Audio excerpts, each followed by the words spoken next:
අපි මීට කලින් පාඩමේදී මීට කලින් දවසේදී අපි කතා කරා පුතේ පළවෙනි මාතෘකාවේ පළවෙනි මාතෘකාව අපේ ආර්ථික විද්‍යාව හැඳින්වීමනේ. ආර්ථික විද්‍යාව හැඳින්වීමේ අපි අනුමාතෘකාවක් වෙන කතා කරලා මූලික සංකල්ප ටිකක් ගැන නේද? මූලික සංකල්ප ටිකක් ගැන අපි කතා කරා. මොනවද මූලික සංකල්ප? එකක් අපි හිඟකම කියන්නේ මොකක්ද කියලා කතා කරා. රයිට් මීට කලින් කතා කරපු මාතෘකාව. කලින් දවසේ අපි කතා කරා මෙන්න මේ හතරවෙනි අනුමාතෘකාව ආර්ථිකයක කේන්ද්‍රීය ගැටලු ආර්ථික විශ්ලේෂණය කරයි කියන මෙන්න මේ කොටස අපි කතා කරා. ඒ යටතේ අපි සංකල්ප කිහිපයක් ගැන කතා කරා. හිඟකම කියන සංකල්පය ගැන කතා කරා. ඊටසේ විකල්ප භාවිතයන් ගැන කතා කරා. විකල්ප ප්‍රයෝජනයන් ගැන කතා කරා. ඊටසේ ආවස්තික පිරිවැය කියලා සංකල්පයක් ගැන කතා කරා. ආවස්තික පිරිවැය ශූන්‍ය වෙන අවස්ථාවන් ගැන කතා කරා. රයිට් ආවස්තික පිරිවැය ශූන්‍ය වෙන අවස්ථාව. හිඟකම කියන සංකල්පය ගැන කතා කරා. ඊට පස්සේ විකල්ප ප්‍රයෝජන ගැන කතා කරා. ඊට පස්සේ ආවස්තික පිරිවැය කියන සංකල්පයක් ගැන කතා කරා. ආවස්තික පිරිවැය ශූන්‍ය වෙන අවස්ථාවන් ගැන කතා කරා. චූටි මතක් කිරීමක් කරගෙන ගියොත් හිඟකම කියලා කියන්නේ සම්පත් නැතිකම නෙමේ. උවමනාවන්ට සාපේක්ෂව සම්පත් ප්‍රමාණවත් නොවීම තමයි හිඟකම කියලා කියන්නේ. සම්පත් තියෙනව නැහැ කියන එක නෙමේ. රයිට් සම්පත් නැහැ කියන එක නෙමේ හිඟකම කියන්නේ. අපේ උවමනාවන්ට සාපේක්ෂව සම්පත් ප්‍රමාණවත් වෙන්නේ නැහැ කියන එකයි. ඒ වගේම මේ හිඟ සම්පත් වල සුවිශේෂී ලක්ෂණයක් ගැන අපි කතා කරා. ඒ තමයි විකල්ප භාවිතයන් පැවතීම. හිඟ සම්පත් වල විකල්ප භාවිතයන් පැවතීම. රයිට් විකල්ප භාවිතයන් පැවතීම හින්දා හිඟ සම්පත් අපේ අසීමිත උවමනාවන්ට යොදා ගන්නකොට අපිට තේරීමක් කරන්න සිද්ධ වෙනවා. රයිට් මේවා අපි ගිය සතියේ හොඳට කතා කරා කලින් පාඩමේදී. මෙන්න මේ තේරීමක් කිරීම නිසාම අපිට සමහර දේවල් කැප කරන්න වෙනවා. මෙහෙම එක් විකල්පයක් වෙනුවෙන් කැප කරන ඊළඟ හොඳම විකල්පයට අපි නමක් කිව්වා ආවස්තික පිරිවැය කියලා. රයිට් ඒවා අපි ගිය සතියේ කතා කරා. ගිය සතියේ ගෙනිට කලින් දවසේ අපි ඔක්කොම ටික කතා කරා. ඊට පස්සේ ඒකේ පාස් පේපර්ස් ටිකත් අපි කතා කරගෙන ගියා. නේද? මේ ඔක්කොම අපි කතා කරගෙන ගියා. රයිට් 2022 වෙනකල් තිබ්බ පාස් පේපර්ස් ඒ ටික අපි ඔක්කොම කතා කරගෙන ගියා. ඒ ටික මතක් කරගන්න. රයිට් මේ සංකල්පෙත් අපි පැහැදිලි කරා ආවස්තික පිරිවැය. ඊට පස්සේ අපි පැහැදිලි කරා ආවස්තික පිරිවැය ශූන්‍ය වෙන අවස්ථාවන් මොනවද කියලා. රයිට් මේක රෙකෝඩින් රෙකෝඩින් බලන්න ඕන නම් පුතාලා මැසේජ් එකක් දාන්න මම රෙකෝඩින් ටික ඔයාලට එවන්නම්. පුතාලට බලන්න පුළුවන් රෙකෝඩින් ඕන තරම්. මේ රෙකෝඩින් අවශ්‍ය නම් කලින් පාඩම් වල මැසේජ් එකක් දාන්න සර් මට රෙකෝඩින් ඕනි කියලා. ඒතකොට මම එයාලට රෙකෝඩින් එක දෙනවා. රෙකෝඩින් එක දෙන්න කලින් මේ ඔයාලගේ ඊමේල් ඇඩ්‍රස් එකක් මට එවලා තියන්න. ඒකට තමයි රෙකෝඩින් එකේ ලින්ක් එක එවන්නේ. ලින්ක් එක ඒක නෙමෙයි. ඒකෙන් තමයි ඔයාලට රෙකෝඩින් බලන්න පර්මිෂන් එක තියෙන්නේ. රයිට් කාට හරි රෙකෝඩින් බලන්න අවශ්‍ය නම් ඊමේල් ඇඩ්‍රස් එකක් එක්ක මට මේ රෙකෝඩින් ඕනි කියලා කියන්න. ඊට පස්සේ මම රෙකෝඩින් ටික ඔයාලට ලින්ක් එකක් විදිහට දෙනවා. රයිට් මේවා ඊතර අපි ගිය සතියේ කරපු පාඩම් නැවත මම මතක් කරන්න යන්නේ නැහැ එහෙනම්. රයිට් ඒකේ අපි කතා කරපු ගොඩාක් දේවල් තිබ්බා. රයිට් අද අපි කතා කරන මාතෘකාව තමයි පුතේ සම්පත් බෙදා වෙන් කිරීම හා නිමෝම් බෙදා වෙන් කිරීම පිළිබඳ තීරණ ගන්නා ආකාරය විග්‍රහ කරයි කියලා ඔන්න විදිහට තමයි අපි අද කතා කරන මාතෘකාව යන්නේ. මාතෘකාව දිහා බලලා බය වෙන්න එපා. මේ දිගට මාතෘකාව තිබ්බට මේකේ ලොකු දේවල් නැහැ. රයිට් සරල දෙයක් මේක ඇතුළේ තියෙන්නේ. මොකද්ද කරන්නේ? සමාජයක තියෙන සම්පත් සීමිතයි කියලා කියනවා අපි. අපි ගිය සතියේ කතා කරා සමාජයක් සතු සම්පත් සීමිතයි කියලා. මෙන්න මේ සීමිත සම්පත් සමාජයේ ජීවත් වෙන මිනිස්සුන්ගේ වුවමනාවන් සපුරා ගන්න කොහොමද බෙදා වෙන් කරලා දාන්නේ නැත්නම් බෙදා වෙන් කරලා දෙන්නේ බෙදා හරින්නේ කොහොමද කියන එක තමයි අපි මෙතනදී කතා කරන්න බලාපොරොත්තු වෙන්නේ. ආර්ථිකයක මූලික ආර්ථික නැත්නම් කේන්ද්‍රීය ප්‍රශ්නයේ විදිහට අපි හඳුනාගන්නේ සම්පත් හිඟකම. රයිට් මෙන්න මේ හිඟ සම්පත් සමාජයේ ජීවත් වෙන මිනිස්සුන්ගේ විවිධ වුවමනාවන් සපුරා ගැනීම සඳහා බෙදා වෙන් කරන්නේ නැත්නම් බෙදා හරින්නේ කොහොමද යන්න පිළිවෙල තීරණය කිරීම තමයි මේ මාතෘකාවේදී අපි කතා කරන්න බලාපොරොත්තු වෙන්නේ. ඒ යටතේ මේ යටතේ අපි කතා කරනවා මූලික ආර්ථික ප්‍රශ්න කියලා දෙයක්. රයිට් ආර්ථිකයක තියෙන මූලික ආර්ථික ප්‍රශ්න මොනවද? ඒවා එකින් එක අපි පැහැදිලි කරගෙන යනවා. හොඳට මතක තියාගන්න පුතා ආර්ථිකයක මූලික ආර්ථික ප්‍රශ්න තුනක් තියෙනවා. ආර්ථිකයක මූලික ආර්ථික ප්‍රශ්න තුනක් තියෙනවා. right? ඒ තුන අපි කොහොමද එක එක ආර්ථික ක්‍රමයන් විසඳගන්නේ කියලාත් අපි ඉස්සරහට කතා කරනවා. right? හොඳට මතක තියාගන්න ආර්ථිකයක තියෙන මූලික ආර්ථික ප්‍රශ්න මේක මේ කේන්ද්‍රීය ගැටලුව නෙමෙයි. ඕව පැටලෙනවා දරුවන්ට. ආර්ථිකයක කේන්ද්‍රීය ආර්ථික ප්‍රශ්නේ නෙමෙයි. මේ කතා කරන්නේ ආර්ථිකයේ කේන්ද්‍රීය ආර්ථික ප්‍රශ්න වෙන සම්පත් හිඟකමනේ. මේ කතා කරන්නේ ආර්ථිකයක මූලික ආර්ථික ප්‍රශ්න. right? ඔය දෙක පැටලෙයි පුතා ගිය සතියේ ඒවත් එක්ක පැටලෙයි ඈ. අපි අද කතා කරන්නේ මූලික ආර්ථික ප්‍රශ්න ගැන. right? ආර්ථිකයක කේන්ද්‍රීය ප්‍රශ්නය ගැන නෙමෙයි. මූලික ආර්ථික ප්‍රශ්න කියලා දේවල් තුනක් තියෙනවා. අන්න ඒ ටික තමයි අපි මෙතනදී කතා කරන්න බලාපොරොත්තු වෙන්නේ. right? මේවා ලේසි දේවල් ඈ. හරි. අපි චුට්ටක් යම් ප්‍රශ්නෙට නෝට් එකට යම්. මූලික ආර්ථික ප්‍රශ්න සම්පත්වල පවත්නා හිඟකම සහ සම්පත්වල පවත්නා හිඟකම සහ හිඟ සම්පත්වල විකල්ප ප්‍රයෝජන නිසා හිඟ සම්පත්වල විකල්ප ප්‍රයෝජන නිසා අපි මේවා කතා කරා සම්පත් හිඟකම හා ඒ හිඟ සම්පත්වල විකල්ප ප්‍රයෝජන නිසා විකල්ප ප්‍රයෝජනයක් කියලා කියන්නේ පුතේ යම් සම්පතක් එක දෙයකට විතරක් නෙමෙයි තව දෙයකට පාවිච්චි කරන්න පුළුවන් නම් අන්න ඒවට අපි කියනවා විකල්ප භාවිතයන් නැත්නම් විකල්ප ප්‍රයෝජන කියලා. එහෙනම් සම්පත්වල පවත්නා හිඟකම සහ හිඟ සම්පත්වල විකල්ප ප්‍රයෝජන නිසා සෑම සමාජයකටම මූලික තේරීම් සෑම සමාජයකටම මූලික තේරීම් තුනක් සිදු කිරීමට සිදුවේ කියලා කියනවා. මොකද්ද කියන්නේ? සම්පත්වල පවත්නා හිඟකම සහ හිඟ සම්පත්වල පවත්නා විකල්ප ප්‍රයෝජන නිසා සෑම සමාජයකටම මූලික තේරීම් තුනක් සිදු කිරීමට සිදුවේ කියලා කියනවා. අන්නේ මූලික තේරීම් තුනට අපි කියනවා මූලික ආර්ථික ප්‍රශ්න කියලා. right? එම තේරීම් තුන ඕනෑම සමාජයකට පොදුවේ අන්න කතාව. right? මේ මූලික තේරීම් තුන ඕනෑම සමාජයකට පොදු වෙනවා කියලා කියනවා. right? ආර්ථික විද්‍යාවේදී මූලික ආර්ථික ප්‍රශ්න ලෙස හඳුන්වන්නේ අන්න කියනවා ආර්ථික විද්‍යාවේදී මූලික ආර්ථික ප්‍රශ්න ලෙස හඳුන්වන්නේ මූලික ආර්ථික ප්‍රශ්න ලෙස හඳුන්වන්නේ මෙවැනි තේරීම්ය කියලා කියනවා. මේ අනුව මූලික ආර්ථික ප්‍රශ්න වන්නේ කුමක් කොපමණ නිෂ්පාදනය කරනවාද කෙසේ නිෂ්පාදනය කරනවාද හා කා සඳහා නිෂ්පාදනය කරනවාද කියන මෙන්න මේ ප්‍රශ්න තුනට අපි කියනවා මූලික ආර්ථික ප්‍රශ්න කියලා. මොකද්ද පළවෙනි එක? කුමක් කොපමණ නිෂ්පාදනය කරනවාද? දෙවෙනි එක කෙසේ නිෂ්පාදනය කරනවාද? තුන්වෙනි එක කා සඳහා නිෂ්පාදනය කරනවාද? ආර්ථිකයේ තියෙන සමාජයේ තියෙන සම්පත් සීමිතයි. මෙන්න මේ සීමිත සම්පත් යොදාගෙන කුමන භාණ්ඩය කොපමණ ප්‍රමාණයකින් නිෂ්පාදනය කරනවද? ඊට පස්සේ දෙවෙනි ප්‍රශ්නේ ඒ භාණ්ඩයේ නිෂ්පාදනය සඳහා කුමන ශිල්පීය ක්‍රමය පාවිච්චි කරනවද? ඒවා මම ඉස්සරහට කියලා දෙන්නම්. හා මෙහෙම නිෂ්පාදනය කරන භාණ්ඩ කා සඳහා නිෂ්පාදනය කරනවද කියන මෙන්න මේ ප්‍රශ්න තුන සෑම ආර්ථිකයකටම පොදු වුණ මූලික ආර්ථික ප්‍රශ්න විදිහට අපි කතා කරනවා. එහෙනම් මූලික ආර්ථික ප්‍රශ්න තුනයි කුමක් කොපමණ නිෂ්පාදනය කරනවද? කෙසේ නිෂ්පාදනය කරනවද? කා සඳහා නිෂ්පාදනය කරනවද?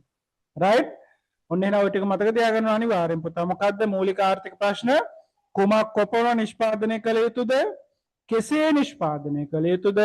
කා සඳහා නිෂ්පාදනය කළ යුතුද කියන එක. right? ඔය ටික හොඳට මතක තියාගන්න ඕනේ.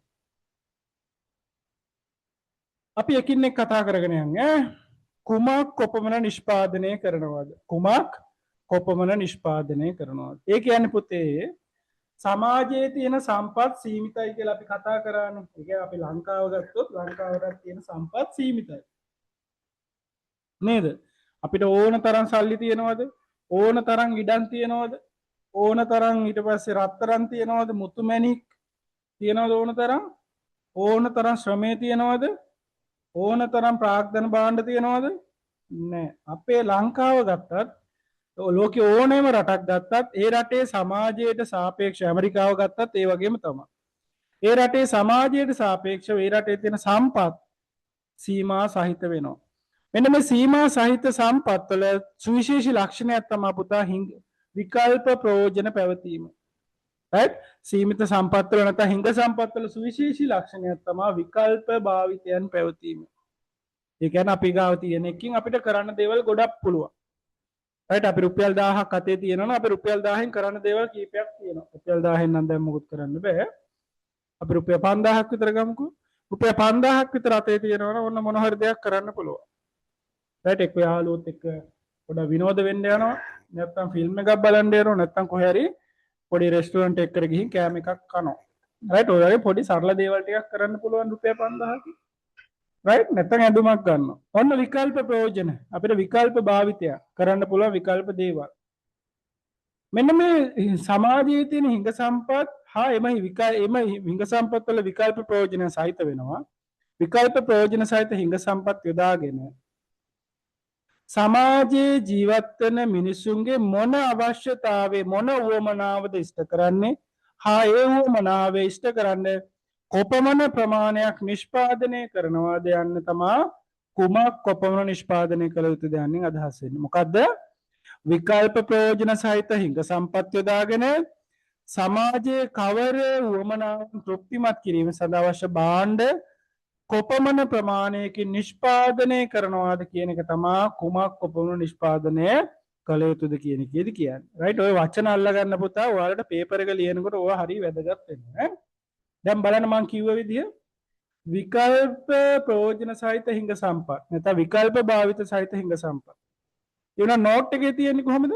සම්පත් වල හිඟකම හා හිඟ සම්පත් වල විකල්ප ප්‍රයෝජන කියලා. right? ඒතර නෝට් එකේ තියෙන විදිහටම ඔයාලා පාඩම් කරගන්න ඕනේ නැහැ. ඔයාලට මොකක් කර රිදම් එකක් එනවා නම් මේකේ පාඩම් කරන්න අන් ඒ විදිහට පාඩම් කරගෙන යන්න. right? හරි. විකල්ප ප්‍රයෝජන සහිත හිඟ සම්පත් යොදාගෙන සමාජයේ කවර වමනා කොපමණ ප්‍රමාණයකින් සම්පූර්ණ කරනවාද කියලා කියන එකට අපි කියනවා කුමක් කොපමණ නිෂ්පාදනය කරනවාද කියලා. right? ඔය වගේ සරල අදහසක් ඕක ඇතුලේ තියාගන්න ඕනේ. right? අපි නෝට් එකට ගිහින් බලමු. සම්පත්වල හිඟකම සහ හිඟ සම්පත්වල විකල්ප ප්‍රයෝජන තිබීම නිසා කවර සමාජයකට වුවද කුමක් කොපමණ නිපදවනවාද යන මූලික ආර්ථික ප්‍රශ්නයට මුහුණ දීමට සිදු වේ කියලා කියනවා. right? මේකේ වැදගත් දෙයක් තියෙනවා.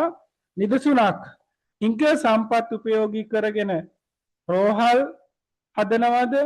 පාසල් හදනවද? නැත්නම් කර්මාන්ත ශාලාවක් හදනවද? නැත්නම් ක්‍රීඩා පිටියක් හදනවද? නැත්නම් පාරිභෝගික භාණ්ඩ නිෂ්පාදනය කරනවද? නැත්නම් ප්‍රාග්ධන භාණ්ඩ නිෂ්පාදනය කරනවද? වශයෙන් නිපදවන භාණ්ඩයේ තීරණය කිරීම සිදු වේ කියලා කියනවා. right? එසේම නිපදවීමට තීරණය කර භාණ්ඩය කොපමණ ප්‍රමාණයකින් නිපදවිය යුතුද යන්නත් තීරණය කළ යුතුය. right? එතකොට නිපදවන්නේ මොකක්ද කියලා තීරණය කරන්නත් ඕනේ. ඒකෙන් කොච්චර නිපදවනවද කියලා තීරණය කරන්නත් ඕනේ. right?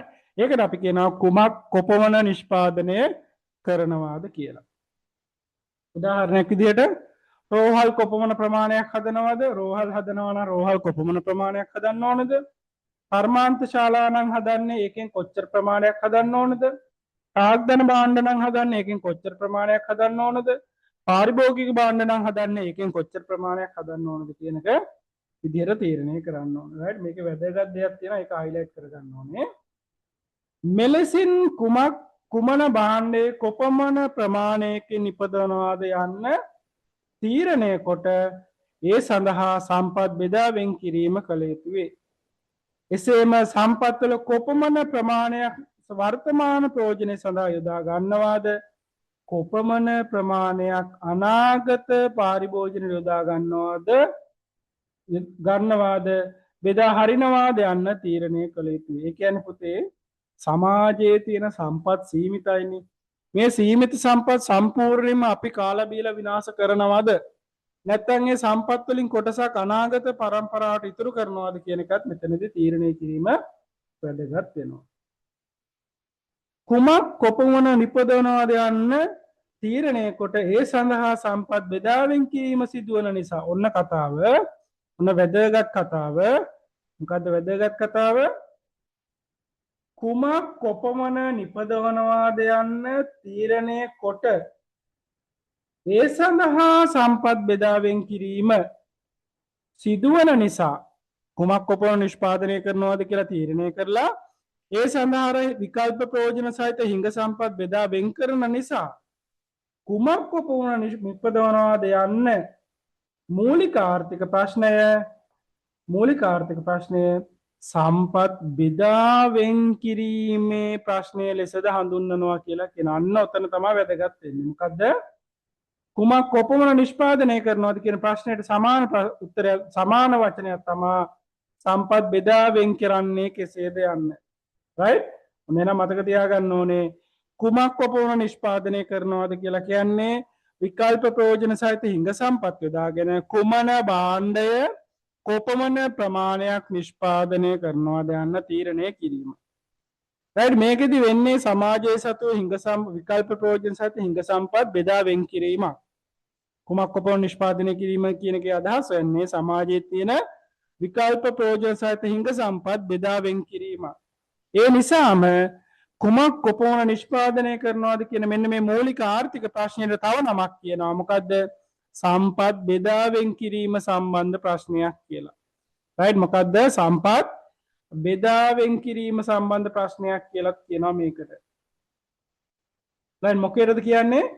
කුමක් කොපමණ නිපදවනවාද යන එකට කුමක් කොපමණ නිපදවනවාද යන ප්‍රශ්නයට කියනවා සම්පත් බෙදා වෙන් කිරීමේ ප්‍රශ්නයක් කියලා. right? ඔන්න ඔය දෙක මතක තියාගන්න ඕනේ. සම්පත් බෙදා වෙන් කිරීමේ ප්‍රශ්නය කියන්නේම කුමක් කොපමණ නිෂ්පාදනය කරනවද කියන ප්‍රශ්නෙටම තමයි. right? ඔක තමයි උත්තර වැදගත්ම පොයින්ට් එක. right? ඊළඟට අපි බලමු කෙසේ නිෂ්පාදනය කළ යුතුද? right? කෙසේ නිෂ්පාදනය කළ යුතුද? ඒ කියන්නේ අර අපි තීරණය කරපු භාණ්ඩය නිෂ්පාදනය සඳහා කුමන ශිල්පීය ක්‍රමය පාවිච්චි කරනවද කියන එක තමයි කෙසේ නිෂ්පාදනය කරනවද යන්නේ අදහස් වෙන්නේ. ශිල්පීය ක්‍රමය කිව්වහම පුතා ශිල්පීය ක්‍රම දෙකක් තියෙනවා. right? භාණ්ඩ නිෂ්පාදනය සඳහා යොදා ගන්න ආර්ථික විද්‍යාවේදී අපි කතා කරන ශිල්පීය ක්‍රම දෙකක් තියෙනවා. පළවෙනි එක තමයි අපි කියන ශ්‍රම සූක්ෂම ශිල්පීය ක්‍රමය කියලා. භාණ්ඩ හා සේවාවන් නිෂ්පාදනය සඳහා අපිට පාවිච්චි කරන්න පුළුවන් එක ශිල්පීය ක්‍රමයක් තමයි ශ්‍රම සූක්ෂම ශිල්පීය ක්‍රමය. අනිත් එකට අපි කියනවා ප්‍රාග්ධන සූක්ෂම ශිල්පීය ක්‍රමය කියලා. එතකොට අපි යම් භාණ්ඩයක් නිෂ්පාදනය කරන්න තීරණය කරාට පස්සේ අපි මේ භාණ්ඩ නිෂ්පාදනය කරන්න පාවිච්චි කරන තාක්ෂණයට අපි කියනවා ක්‍රමවේදයට අපි කියනවා නිෂ්පාදන ශිල්පීය ක්‍රමය කියලා. ශිල්පීය ක්‍රම දෙකක් අපි පාවිච්චි කරනවා ශ්‍රම සූක්ෂම ශිල්පීය ක්‍රමය කියලා එකකුයි ප්‍රාග්ධන සූක්ෂම ශිල්පීය ක්‍රමය කියලා එකකුයි. ශ්‍රම සූක්ෂම ශිල්පීය ක්‍රමය කියලා කියන්නේ පුතා අපි තීරණය කරපු භාණ්ඩය නිෂ්පාදනය කිරීම සඳහා වැඩි වශයෙන් මිනිස්සු පාවිච්චි කරනවා නම් මිනිස් ශ්‍රමය පාවිච්චි කරනවා නම් මිනිසුන්ගේ ශ්‍රමය පාවිච්චි කරලා නම් අපි වැඩිපුර භාණ්ඩය නිෂ්පාදනය කරන්නේ අන්න ඒ ක්‍රමවේදයට අපි කියනවා ශ්‍රම සූක්ෂම ශිල්පීය ක්‍රමය කියලා. right? අර යන්ත්‍ර සූත්‍ර වෙනුවට යන්ත්‍ර සූත්‍ර පාවිච්චි කරනවා වෙනුවට පාවිච්චි කරනවා හැබැයි ඊට සාපේක්ෂව වැඩිපුර ශ්‍රමය නම් පාවිච්චි කරන්නේ භාණ්ඩ හා සේවා නිෂ්පාදනය සඳහා. ඒකට අපි කියනවා ශ්‍රම සූක්ෂම ශිල්පීය ක්‍රමය කියලා. දෙවි ශිල්පීය ක්‍රමය තමයි ප්‍රාග්ධන සූක්ෂම ශිල්පීය ක්‍රමය. ප්‍රාග්ධන සූක්ෂම ශිල්පීය ක්‍රමය කියලා කියන්නේ ශ්‍රමයට වඩා වැඩියෙන් ප්‍රාග්ධන යන්ත්‍ර සූත්‍ර වගේ දේවල් පාවිච්චි කරලා මිනිස්සුන්ගේ වැඩ ගන්නවට වඩා යන්ත්‍ර සූත්‍ර වගේ දේවල් පාවිච්චි කරලා භාණ්ඩ නිෂ්පාදනය කරනවා නම් අන්න ඒකට අපි කියනවා ප්‍රාග්ධන සූක්ෂම ශිල්පීය ක්‍රමය කියලා. ප්‍රාග්ධන සූක්ෂම ශිල්පීය ක්‍රමය කියලා කියන්නේ මිනිස්සු අඩුවෙන් පාවිච්චි කරලා වැඩියෙන් මැෂින් පාවිච්චි කරලා අපි භාණ්ඩ නිෂ්පාදනය කරනවා. ශ්‍රම සූක්ෂම ශිල්පීය ක්‍රමය කියලා කියන්නේ මැෂින් අඩුවෙන් පාවිච්චි කරලා ශ්‍රමය නැත්තම් මිනිස්සු වැඩියෙන් භාවිතා කරලා භාණ්ඩ නිෂ්පාදනය කරනවා. එහෙනම් මෙන්න මේ ක්‍රම දෙකෙන් කොයි ක්‍රමය යොදාගෙනද නිෂ්පාදනය කරන්නේ කියන එක යන ප්‍රශ්නෙට අපි කියනවා කෙසේ නිෂ්පාදනය කළ යුතුද කියලා. right? හරි. අපි නෝට් එකට යමු බලන්න. කෙසේ නිෂ්පාදනය කළ යුතුද? සම්පත් හිඟකම හා හිඟ සම්පත්වල විකල්ප ප්‍රයෝජන පැවතීම නිසා කවර සමාජයකට වුවද පොදුවේ කෙසේ නිෂ්පාදනය කළ යුතුද යන ප්‍රශ්නයට මුහුණ දීමට සිදුවේ. ඇයි එහෙම මුහුණ දෙන්න වෙන්නේ සමාජයකට? සමාජයේ සතු සම්පත් හිඟකම හා ඒ හිඟ සම්පත්වල විකල්ප ප්‍රයෝජන පවතින හින්දා ඕනෑම සමාජයකට පොදුවේ කෙසේ නිෂ්පාදනය කළ යුතුද කියන ප්‍රශ්නයට මුහුණ දෙන්න වෙනවා. කෙසේ නිපදවනවාද යන මූලික ප්‍රශ්නය ආර්ථික ප්‍රශ්නයෙන් අදහස් වන්නේ භාණ්ඩ හා සේවා නිෂ්පාදනය සඳහා කුමන නිෂ්පාදන ශිල්පීය ක්‍රමය කුමන නිෂ්පාදන ශිල්පීය ක්‍රමය නැත්නම් තාක්ෂණය භාවිතා කරන්නේද යන්නයි. එනම් භාණ්ඩ නිපදවීම සඳහා සම්පත් කවර අනුපාතයකින් භාවිතා කළ යුතුද යන්න තීරණය කළ යුතුයි. සම්පත් කියනකොට අපි දැන් දන්නව නේද? අපි ආර්ථික විද්‍යාවේ සම්පත් කියලා හඳුනා ගන්නවා භූමිය, ශ්‍රමය, ප්‍රාග්ධනය හා ව්‍යවසායකත්වය. අපි භූමිය හා ප්‍රාග්ධනයට කියනවා භෞතික සම්පත් කියලා. ශ්‍රමය හා ව්‍යවසායකත්වයට අපි කියනවා මානව සම්පත් කියලා.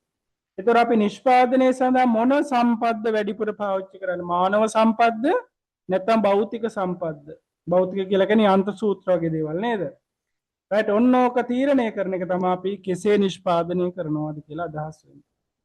භාණ්ඩ හා සේවා නිෂ්පාදනය කිරීම සඳහා ශ්‍රම සූක්ෂම නිෂ්පාදන ශිල්පීය ක්‍රමය හා ප්‍රාග්ධන සූක්ෂම ශිල්පීය ක්‍රමය ප්‍රාග්ධන සූක්ෂම ශිල්පීය ක්‍රමය යන ක්‍රම දෙක විකල්ප නිෂ්පාදන ශිල්පීය ක්‍රම දෙකක් විදිහට අපිට භාවිතා කරන්න පුළුවන්. ඒ කියන්නේ ඕනෑම භාණ්ඩයක් නිෂ්පාදනය කරන්න අපිට පාවිච්චි කරන්න පුළුවන් ක්‍රම දෙකයි තියෙන්නේ.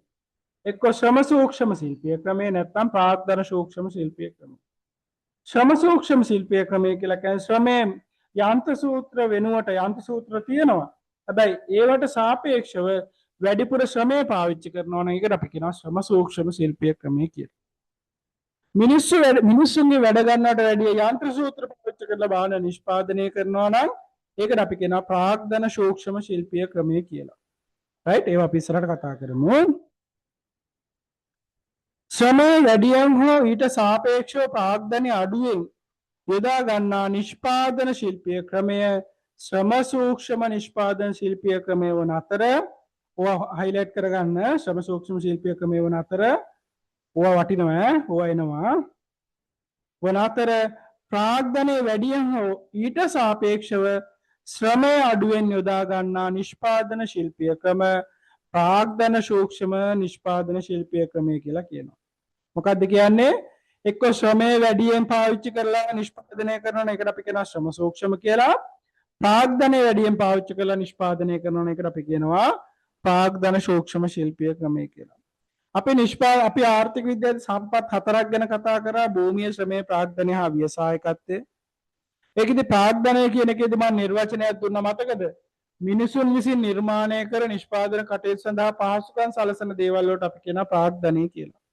උදාහරණයක් විදිහට මම දුන්නා යන්ත්‍ර සූත්‍ර, ගොඩනැගිලි, right වාහන මේ වගේ දේවල් අපි කියනවා ප්‍රාග්ධනය කියලා. එතකොට භාණ්ඩ හා සේවා නිෂ්පාදනය සඳහා මෙන්න මේ ප්‍රාග්ධන සම්පත් වැඩිපුර පාවිච්චි කරනවා නම් අන්න ඒ ක්‍රමයට අපි කියනවා ප්‍රාග්ධන සූක්ෂම ශිල්පීය ක්‍රමය කියලා. right ශ්‍රමය වැඩිපුර පාවිච්චි කරනවා. දැන් ගාමට් ෆැක්ටරි එකක් අය ගන්නකො මොකක්ද ඇඟලුම් කර්මාන්තශාලාව. ඇඟලුම් කර්මාන්තශාලාව ගොඩාක් ඉන්නේ පුතා මේ ශ්‍රමිකයන් නේද? ගොඩාක් වැඩ කරන්නේ මිනිස්සු. ඒ කියන්නේ යන්ත්‍ර සූත්‍රයක් තියෙනවා ඒ උනාට මිනිස්සු තමයි වැඩිපුරම ඉන්නේ. එහෙනම් අපි මේ වගේ ආයතනයකට කියනවා ශ්‍රම සූක්ෂම ශිල්පීය ක්‍රමයක් පාවිච්චි කරනවා කියලා.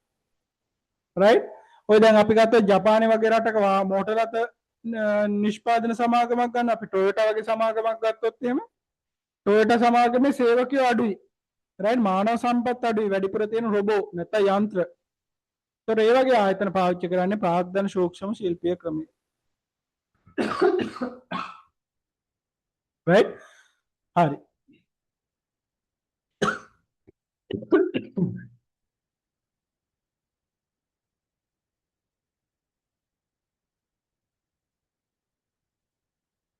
විකල්ප නිෂ්පාදන ශිල්පීය ක්‍රම අතරින් කුමන හෝ එක් නිෂ්පාදන ශිල්පීය ක්‍රමයක් භාවිතා කොට නිපදවීමට සිදුවන නිසා කෙසේ නිෂ්පාදනය කළ යුතුද යන මූලික ආර්ථික ප්‍රශ්නය නිෂ්පාදනය පිළිබඳ ප්‍රශ්නයක් කියලා කියනවා. අන්න පුතා හයිලයිට් කරගන්න ඕන එක. මොකද්ද? කෙසේ නිෂ්පාදනය කරනවාද කියන එකට අපි කියනවා කෙසේ නිෂ්පාදනය කරනවාද කියන මූලික ආර්ථික ප්‍රශ්නෙට අපි කියනවා නිෂ්පාදනය පිළිබඳ ප්‍රශ්නයක් කියලා. right? අර කලින් එකේදී සම්පත් බෙදා වෙන් කිරීම සම්බන්ධ ප්‍රශ්නයක් වගේ කිව්වනේ අපි කුමක් කොපමණ නිෂ්පාදනය කරනවාද කියන එකට අපි කියවනේ සම්පත් බෙදා වෙන් කිරීමේ ප්‍රශ්නයක් කියලා. කෙසේ නිෂ්පාදනය කරනවාද කියන එකට අපි කියනවා එහෙනම් නිෂ්පාදනය පිළිබඳ සංකල්පයක් කියලා. ඒ කියන්නේ කුමන ශිල්පීය ක්‍රමයක් හෝ පාවිච්චි කරලා භාණ්ඩ නිෂ්පාදනය කරන්න වෙනවා. අන්නේ නිසා අපි ඒකට කියනවා කෙසේ නිෂ්පාදනය කරනවාද කියන එකට අපි තව නමක් කියනවා නිෂ්පාදනය පිළිබඳ ප්‍රශ්නයක් කියලා. රයිට් ඔය ටික හොඳට මතක තියාගන්න ඕනේ අපිට එනවා ඉස්සරහට ඈ රයිට් අවසාන එක රයිට් මේ තියෙන ප්‍රශ්න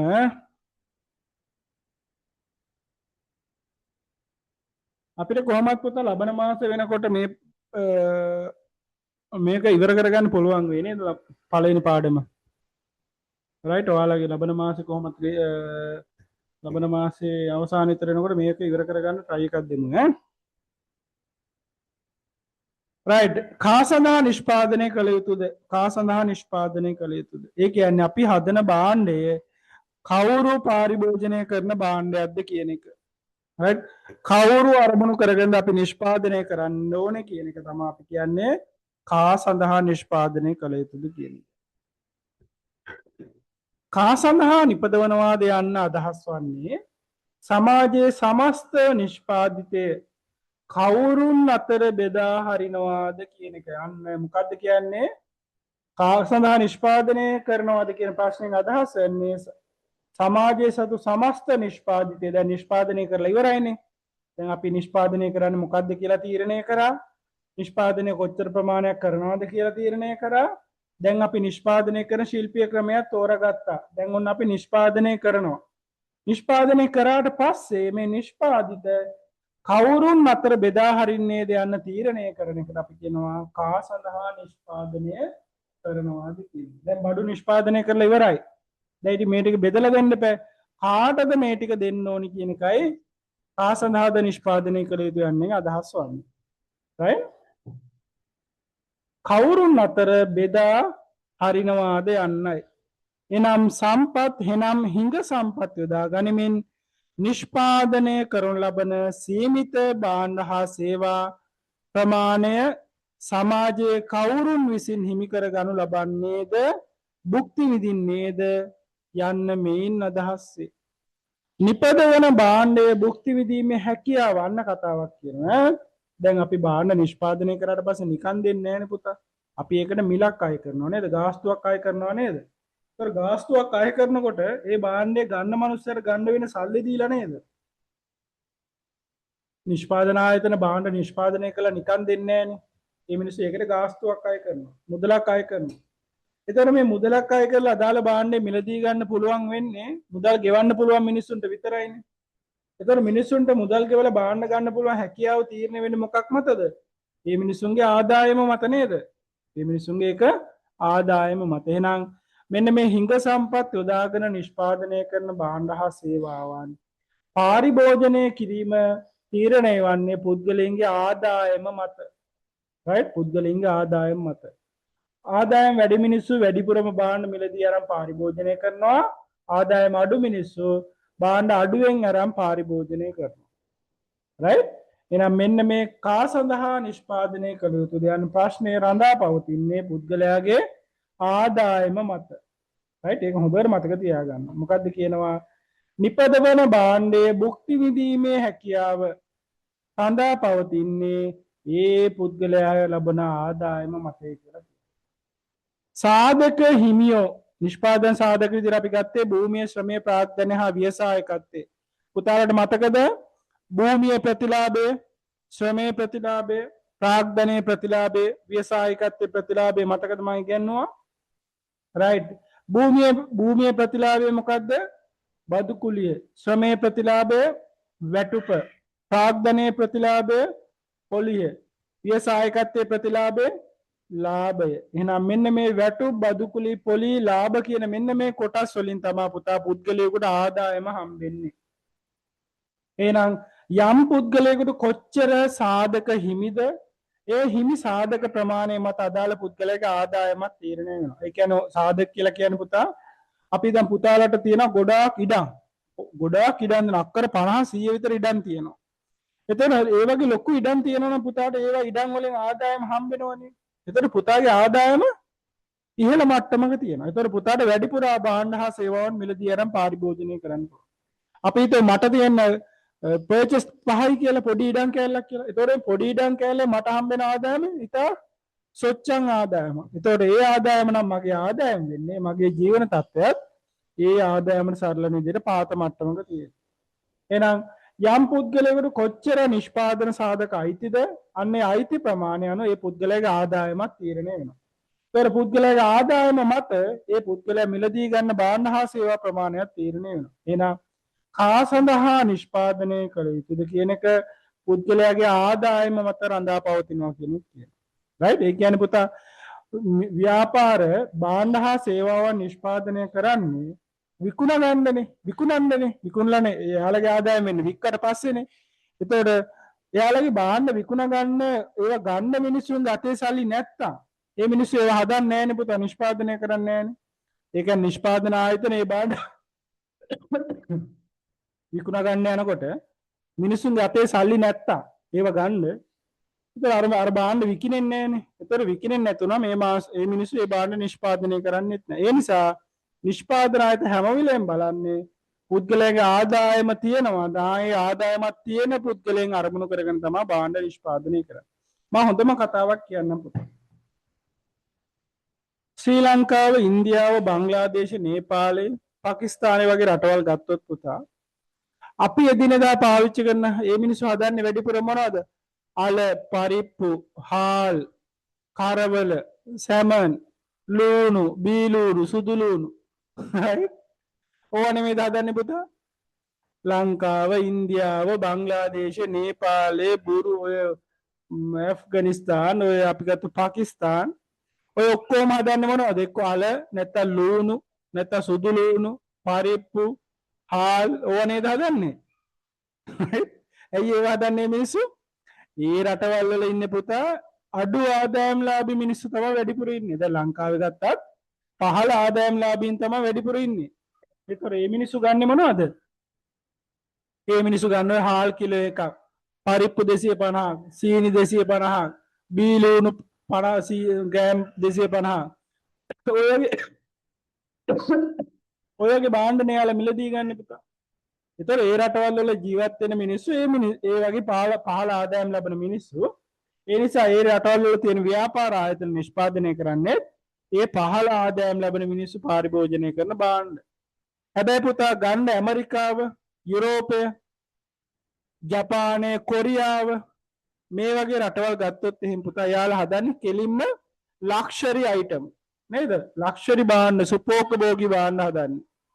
ඔයාලා රයිට් මේ මිනිස්සු හදන්නේ සුපෝකභෝගී භාණ්ඩ. රයිට් වාහනද ඊට පස්සේ හැමදේම හදනවා.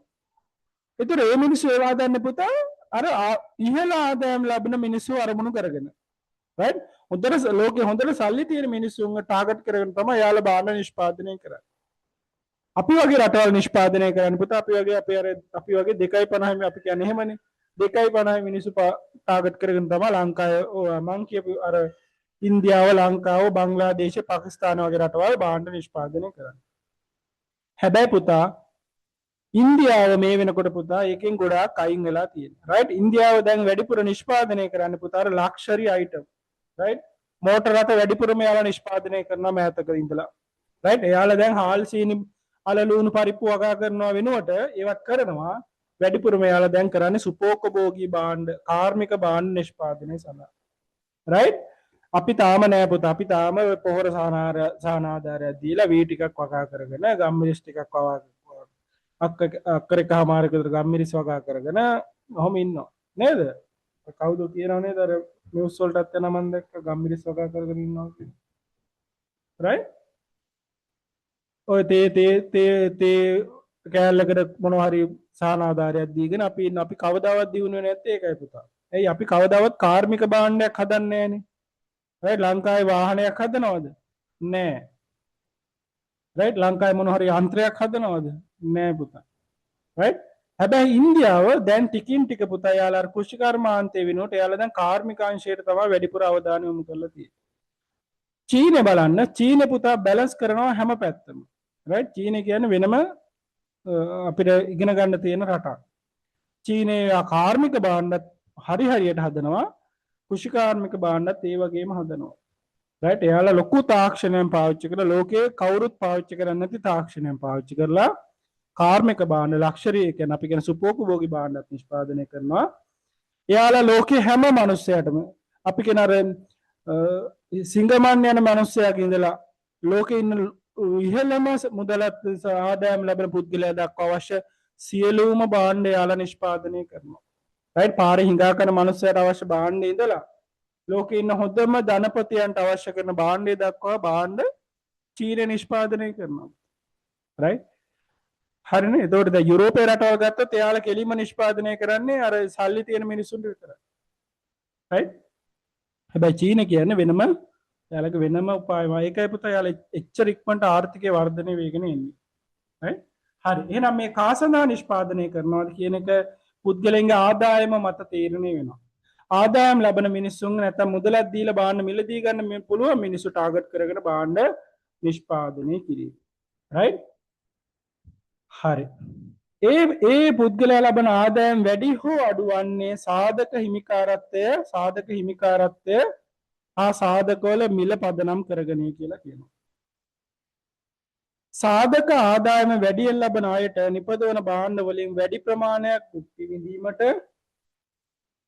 හැකියාව ලැබෙන අතර සාධක ආදායම අඩුවෙන් ලැබෙන අයට හැකිවන්නේ අඩු භාණ්ඩ ප්‍රමාණයක් භුක්ති විඳීම. දැන් අපේ සාධක කියනකොට අපි ගොඩාක් මිනිස්සු අපි කරන්නේ අපේ අම්මලා තාත්තලා අපේ සහෝදර සහෝදරියෝ අපි ගොඩාක් කරන්නේ මොකද්ද? ශ්‍රමයෙන් සපයන එක නේද?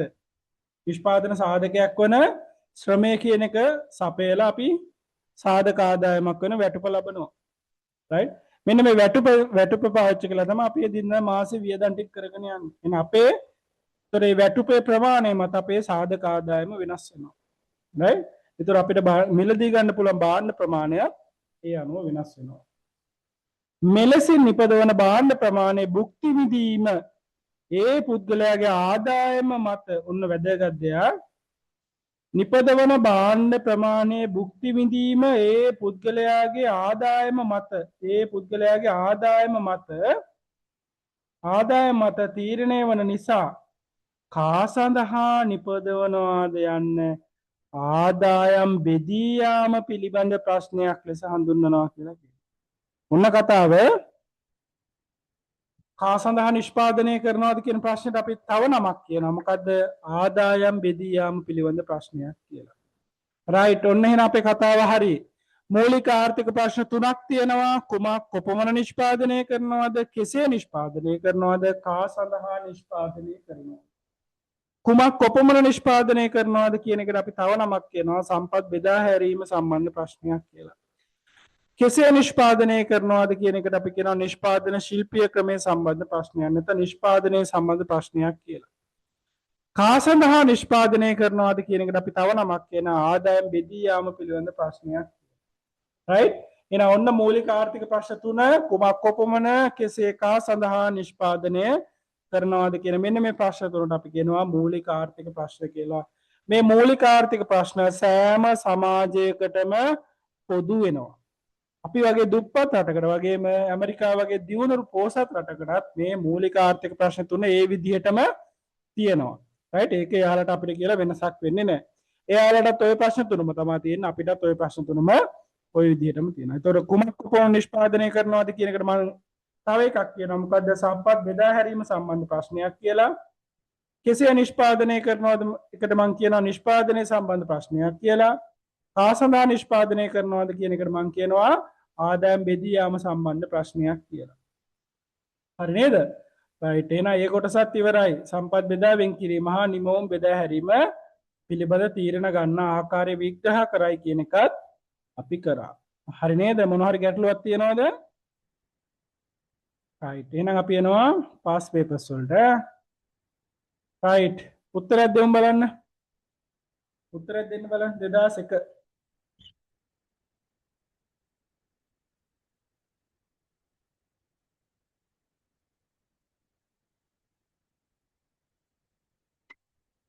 දෙදාසකට උත්තරයක් දෙන්න බලන්න.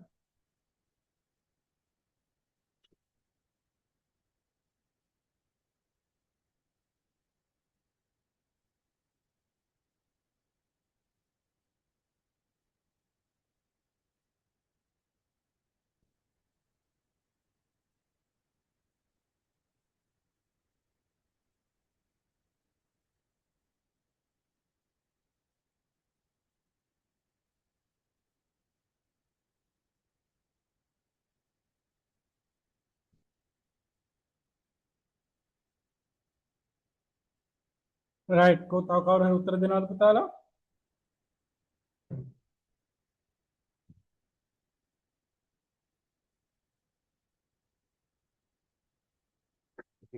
උත්තරයක් දෙනවද? right thank you හැමෝටම. thank you හැමෝටම.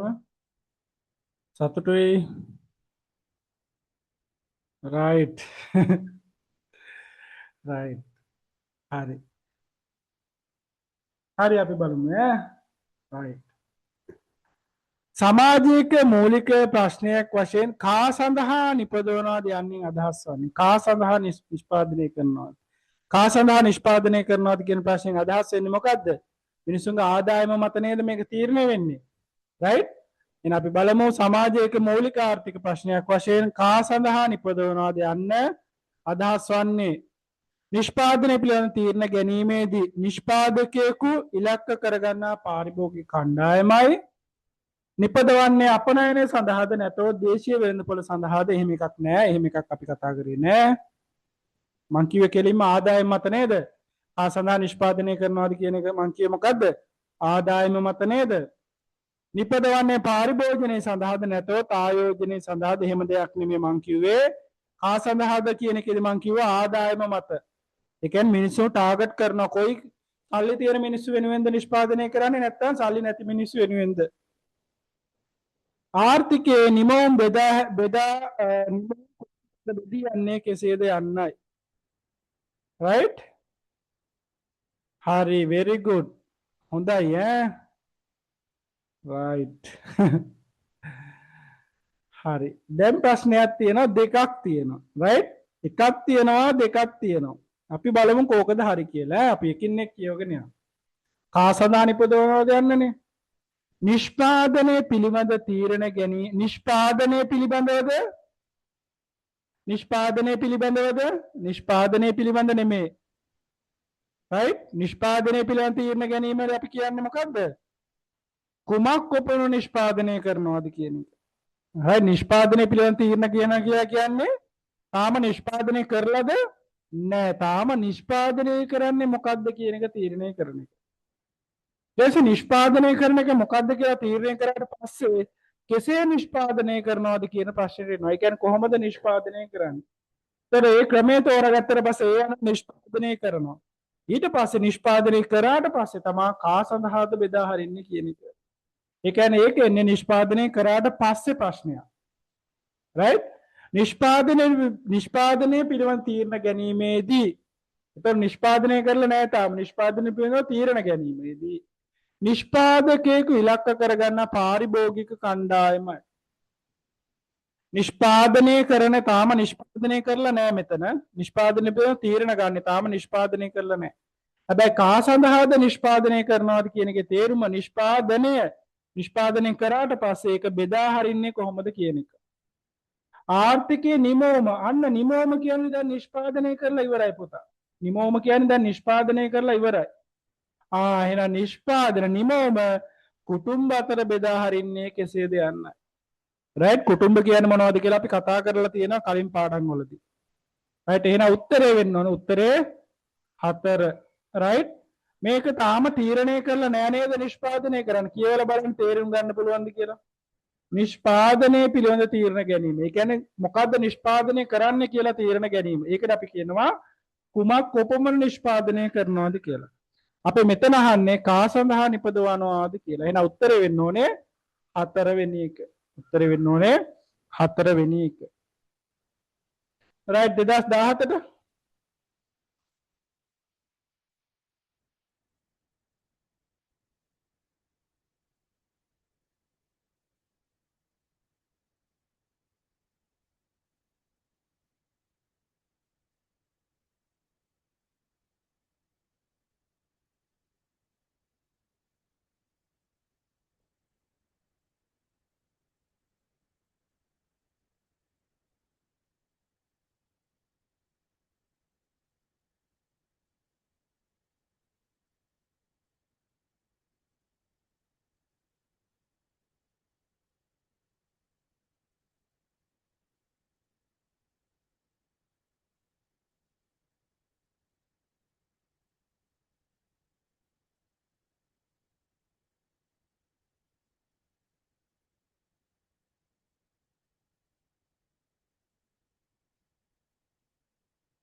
රයිට් අපි බලමු ඈ දක්ෂයි.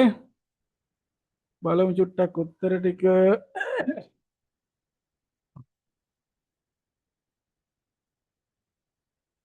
හ්ම් හ්ම්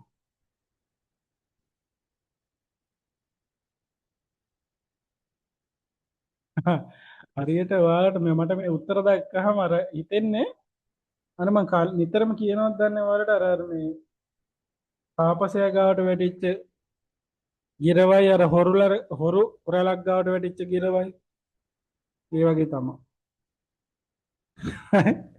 එකම පන්ති එකම වෙලාව ඉගෙන ගන්නවා රයිට් ඒ වුණාට උත්තර විවිධයි. රයිට් අපි බලමු මොකක්ද හේතුව කියලා. හරියන්නත් පුළුවන් වර්ධින්නත් පුළුවන්. රයිට් මෙතන බහුතරයක් එක උත්තරයක් දීලා තිබ්බනම් කිසි ප්‍රශ්නයක් නැහැ. රයිට් ඒතකොට මට හිතෙනවා රයිට් තේරුණා කියලා. දීලා තියෙන හැමෝම වගේ එකිනෙකට වෙනස් උත්තර දීලා තියෙනවා. රයිට් අපි බලමු මේක හොඳ ප්‍රශ්නයක්. රයිට් මං හිතන්නේ එක්කෙනෙක්ගේ හරි හරියන්න ඕනේ.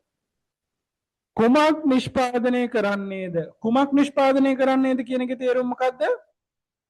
සම්පත් බෙදාවෙන් කිරීම සම්බන්ධ ප්‍රශ්නයක් නේද? කුමක් කොපමණ නිෂ්පාදනය කරනවද කියන එකේ තේරුම සම්පත් බෙදාවෙන් කිරීම සම්බන්ධ ප්‍රශ්නයක් නේද?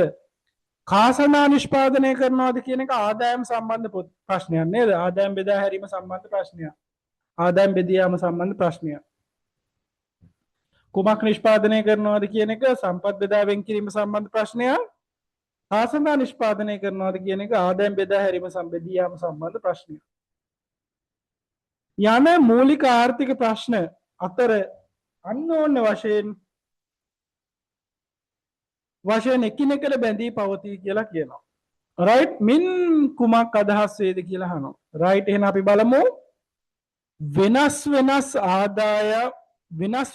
ආදායම් ව්‍යාප්ති රටාවන් වෙනස් ඉල්ලුම් රටාවන් ජනනය කරන බැවින් කතාව පැහැදිලි නේද?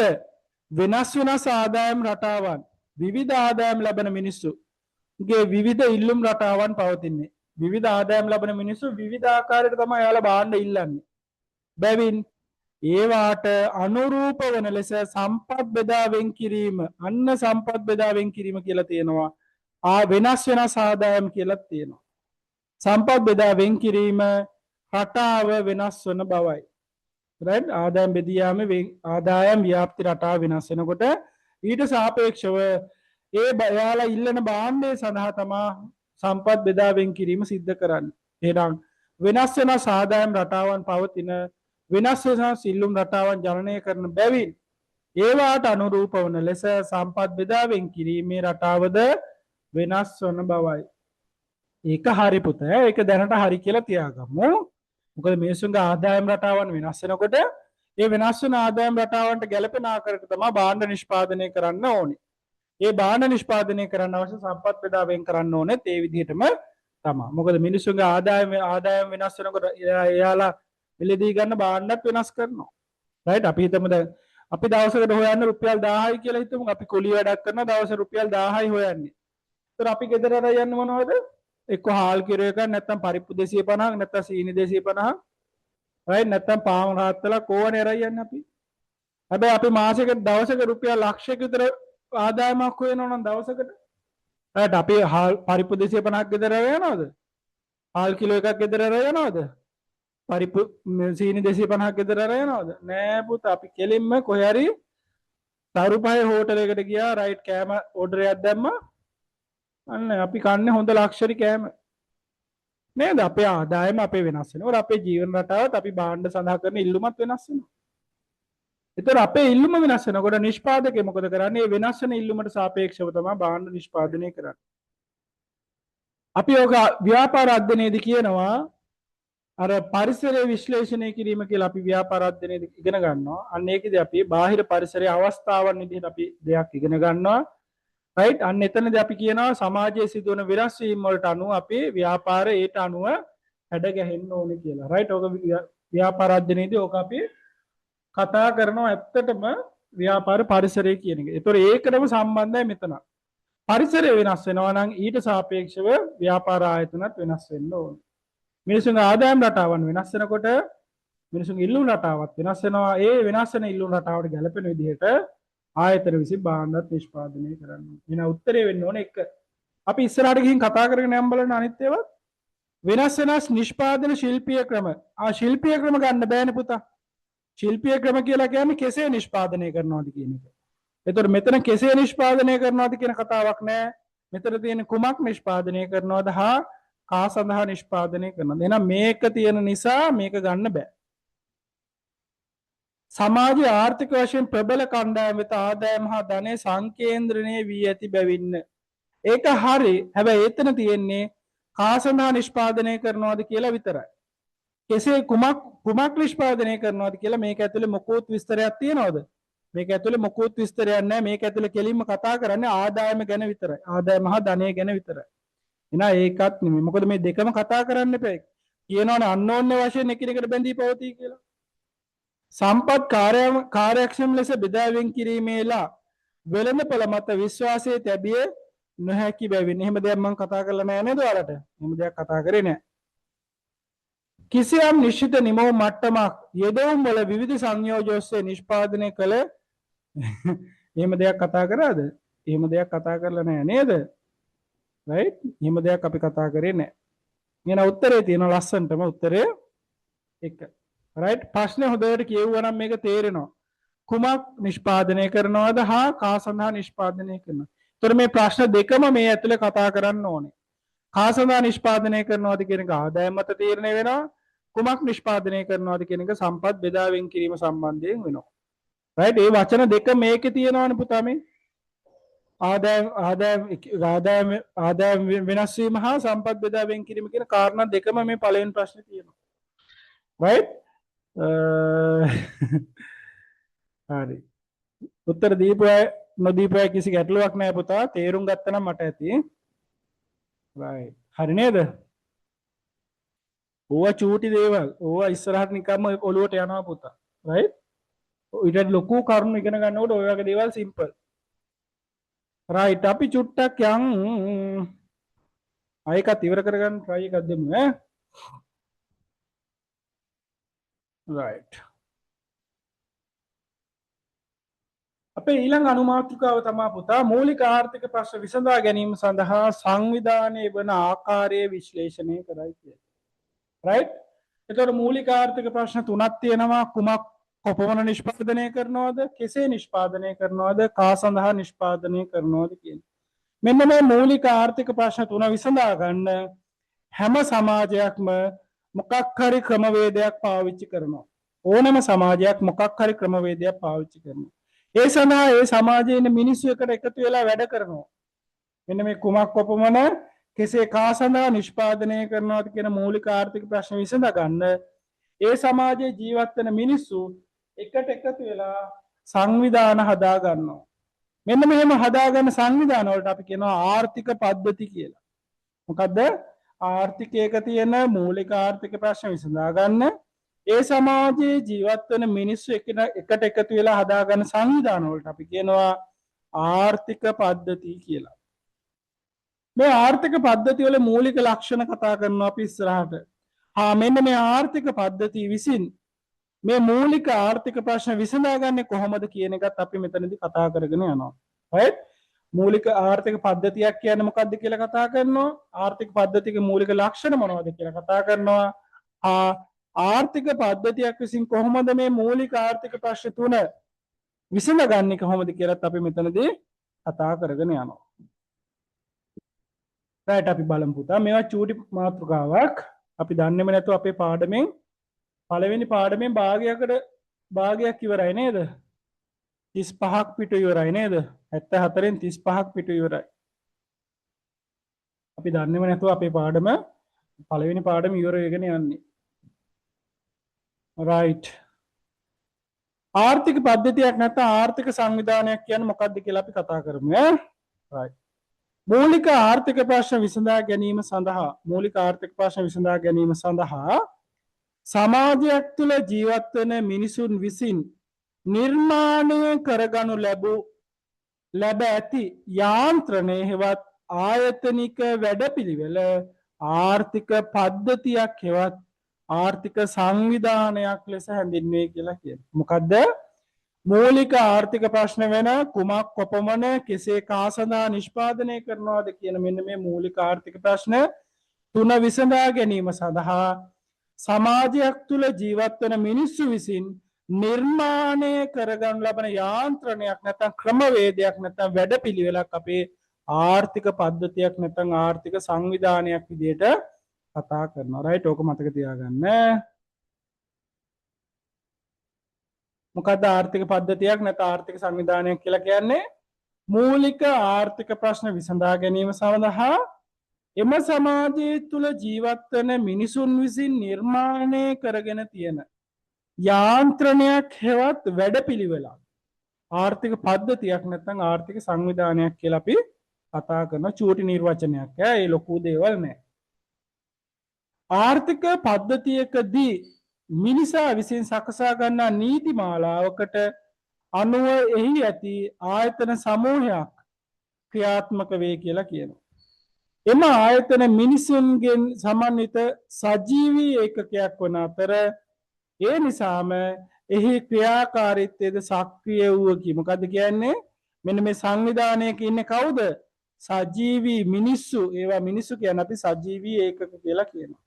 ඒ නිසාම මේ සජීවී ඒකක ඉන්න හින්දා මේ සමූහයක් තුළ වැඩ කටයුතුත් අපි කියනවා සක්‍රියව සිද්ධ වෙනවා කියලා. right? මිනිස්සු ඉන්න තැන කෑ ගහගෙන රණ්ඩු වේගෙන වැඩ කරනවා නේද? right. භෞතික පද්ධතියක් තුළ පවත්නා ස්වභාවික වස්තුන් මෙන් ආර්ථික පද්ධතියක් තුළද දක්නට ලැබෙන වස්තුන් වන්නේ එහි පවත්නා ආර්ථික ආයතන වේ කියලා කියනවා. මෙම ආර්ථික ආයතන ආර්ථික පද්ධතියක මූලිකාංග ලෙස නැත්නම් ආයතනික ලක්ෂණ ආදී නම් වලින් හඳුන්වනවා කියලා කියනවා. ඕක චූට්ටක් මතක තියාගන්න. ඒ රටවල පවත්නා සමාජ සංස්කෘතික හා ඓතිහාසික රටාවන් මත විවිධ ස්වරූපයේ ආයතනික රටාවන් ඒ ආර්ථිකයන්හි දැකිය හැක කියලා කියනවා. එවැනි වෙනස්කම් පැවතියද පොදුවේ ගත් විට ආර්ථික පද්ධතියක දක්න ලැබෙන මූලිකාංග කිහිපයක අන්න කියන පුතා ආර්ථික පද්ධතියක දක්නට ලැබෙන මූලිකාංග රයිට් ඔන්න මතක තියාගන්න ඕන මොකද්ද ආර්ථික පද්ධතියක් කියන්නේ මොකද්ද කියලා අපි මතක තියාගන්න ඕනේ රයිට් ආර්ථික පද්ධතියක් කියන්නේ මොකද්ද කියලා හා ආර්ථික පද්ධතියක මූලිකාංග මොනවද කියලා අපි මතක තියාගන්න ඕනේ ආර්ථික පද්ධතියක මූලිකාංග මොනවද කියලා මතක තියාගන්න ඕනේ පළවෙනි මූලිකාංගය මේක හරිය වැදගත් කුටුම්බ රයිට් කුටුම්බ කියන්නේ පුතේ ඔය අපි කියන්නේ පවුල් කියලා පවුල් සංස්ථාව කියලා කියන්නේ පවුල් ඒකකය කියලා කියන්නේ පවුල කියලා කියන්නේ අන්නේ පවුල කියන්නේ මේ පවුල කියන්නේ වයිෆ්ට නෙමේ right පවුල් සංස්ථාව කියලා ඔය අපි කතා කරන්නේ සමහර කට්ටිය නම් කියන්නේ හස්බන්ඩ් කතා කරන වයිෆ්ට පවුල කියලා නේද right අපේ පවුල මෙහෙමයි කියලා කියන්නේ නේද ඒක නෙමෙයි මේ කියන්නේ පවුල කියනකොට අර පවුලේ ඉන්න අම්මා තාත්තා දුව පුතා අයියා අක්කා අන්න ඒ සමූහයකට අපි කියනවා කුටුම්බයක් කියලා මේ කුටුම්බයක විශේෂත්වය තමයි පුතා මෙයාලා එක ගෘහයක් තුළ ජීවත් වෙන්නේ එක ගෙයක් තුළ ජීවත් වෙන්නේ right එක අයවැයක් යටතේ තමයි ජීවත් වෙන්නේ. ඒ කියන්නේ අම්මා හරි තාත්තා හරි කරන වියදම මත තමයි මුළු කුටුම්බෙම ජීවත් වෙන්නේ. right මෙන්න මෙහෙම එකට අපි කියනවා කුටුම්බයක් කියලා. එක වහලක් යට ජීවත් වෙන එක අයවැයකින් වියදම් කරන එක්ක අම්මා හරි තාත්තා හරි තමයි ගෙදර වියදම් කරන්නේ. මෙන්න මේ වගේ එකකයක් අපි කියනවා කුටුම්බයක් කියලා. right ඒතර කුටුම්බය කියන්නේ ආර්ථික පද්ධතියක මූලිකාංග එක මූලිකාංගයක්. දෙවෙනි මූලිකාංගය අපි කතා කරනවා පුතා ආණ්ඩුව කියලා. ආණ්ඩුව කියලා කියන්නේ අර ආණ්ඩුව පානෙමේ ආණ්ඩුව right ආණ්ඩුව කියලා කියන්නේ රජයට. ඒ වර්තමානයේ ඉන්න රජයට අපි කියන ආණ්ඩුව කියලා. right ඒක පැහැදිලි කරන්න ඕනේ නෑනේ. අනිත් එක තමයි ව්‍යාපාරික අංශය. රටක ඕනෑම රටක ව්‍යාපාර අංශයකුත් ඉන්නවා, කුටුම්බ අංශයකුත් ඉන්නවා, ආණ්ඩුවක් ඉන්නවා. මීට අමතරව right මේ සෙසු සංවිධානයක් ඉන්නවා. මීට අමතරව වැදගත් වෙන එකක් තමයි අපි කතා කරොත් එහෙම කම්කරු සංවිධාන right කම්කරු සංවිධාන ඉතුරු ඒවා ටික එච්චර මතක තියාගත්තට කමන්න එච්චර වැදගත් විදියට අපි සලකන්නේ නැහැ මෙයාලත් ඉන්නවා ආර්ථිකේ නමුත් ඒක එච්චරම වැදගත් විදියට සලකන්නේ නැහැ right අපි වැඩිපුරම කතා කරන්නේ ඔන්නේ උඩ තියෙන හතර ගැන විතරයි මොකද්ද කුටුම්බ දැන් මේ කතා කරන ආර්ථික පද්ධතික මූලිකාංග පළවෙනි මූලිකාංගය තමයි කුටුම්බ දෙවෙනි එක තමයි ආණ්ඩුව තුන්වෙනි එක ව්‍යාපාරික අංශය නැත්නම් ව්‍යාපාර ආයතන නැත්නම් නිෂ්පාදකයන් හතරවෙනි එක කම්කරු සංවිධාන ඊට අමතරව රාජ්‍ය නොවන සංවිධානත් ඉන්නවා ආර්ථිකයක් තුළ වෙළඳ පොළවල් තියෙනවා ආර්ථිකයක් තුළ සානුබල කියලා තියෙනවා ඒ සානුබලෙම අපි ඉස්සරහට ඉගෙන ගන්නවා සානුබල කියන්නේ මොනවද කියලා නෛතික ව්‍යුහයන් ගැන නෛතික ව්‍යුහයන් ආර්ථික පද්ධතියක් තුළ තියෙන නීති රීති සිරිත් විරිත් හා සාම්ප්‍රදායන් සංස්කෘතියනොත් ඕනෑම ආර්ථික පද්ධතියක් තුළ තියෙනවා right ඒතර මේ ආර්ථික පද්ධතියක් තුළ තියෙන දේවල් වලට තමයි අපි කියන්නේ මූලිකාංග කියලා ওই ටික තමයි ඕනෑම ආර්ථිකයක තියෙන්නේ කුටුම්බ පවුල් ඉන්නවා රජයක් තියෙනවා ව්‍යාපාර ආයතන තියෙනවා කම්කරු සංවිධාන තියෙනවා රාජ්‍ය නොවන සංවිධාන තියෙනවා ඕනෑම ආර්ථිකයක් තුළ වෙළඳපළවල් අපිට දක්නට ලැබෙනවා සානුබල කියලා කියන්නේ සමහර දේවල් දෙනවා කියන එක. right සානුබල සැපීම් තියෙනවා. ඔය සමෘද්ධි ඊට පස්සේ අර තියෙනවා නේද අත්සසු මෙහෙම කියලා. ඒකට ඒවට අපි කියන සානුබල කියලා. නෛතික ව්‍යුහයන් කියලා කියන්නේ නීතිමය පද්ධතීන්. සිරිත්තිරි සාම්ප්‍රදායන් හා සංස්කෘති මෙන්න මේවා සාමාන්‍ය ඕනෑම ආර්ථික පද්ධතියක දකින්න ලැබෙන දේවල්.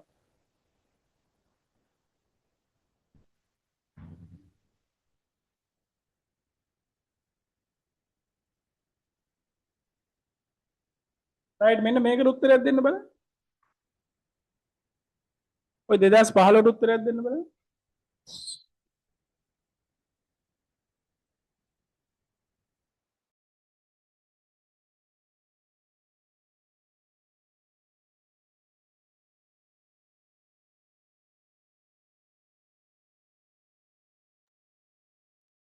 දෙදස් පහලට උත්තරයක් දෙන්න බලන්න. ප්‍රධාන කියලා අහන්නේ මේ ප්‍රධාන කණ්ඩායම් තුන අහන්නේ ප්‍රධාන කණ්ඩායම් තුන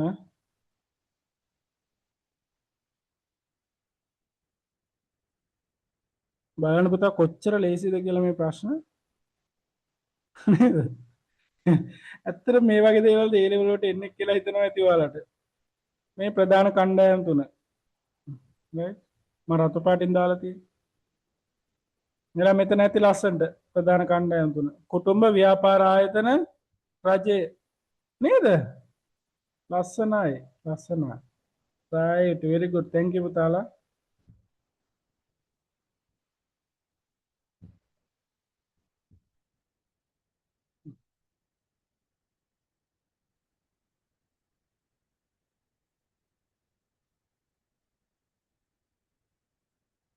ලේසි නේද? ලේසි.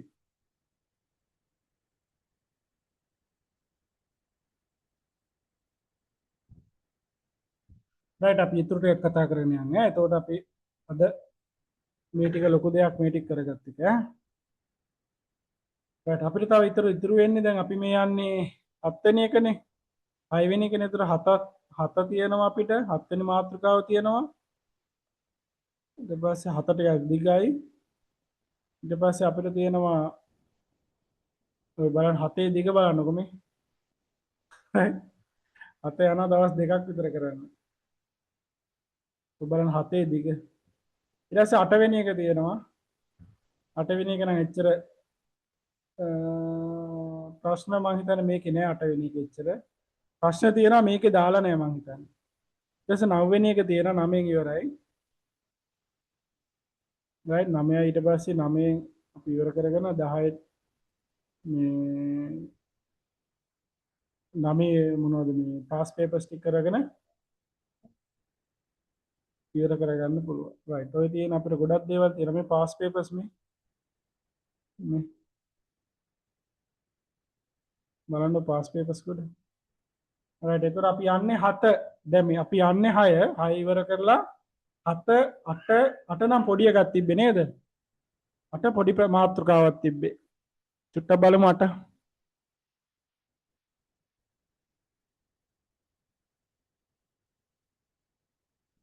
right මේ තියෙන 7නේ 9නේ මේ තියෙන 8 වෙනි මාතෘකාව.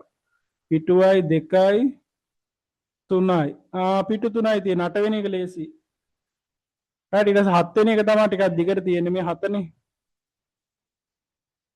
right 7 මේ බලන්න MCQ කොට මේ. හිතන්න පිටු කීයක් MCQ තියෙනවද කියලා. right හරි එහෙනම් අපි අද කතා කරන්නේ 6 වෙනි එකනේ 6 වෙනි එක කතා කරලා ඉවර කරගමු. ඒකට අපිට ලේසි ඈ.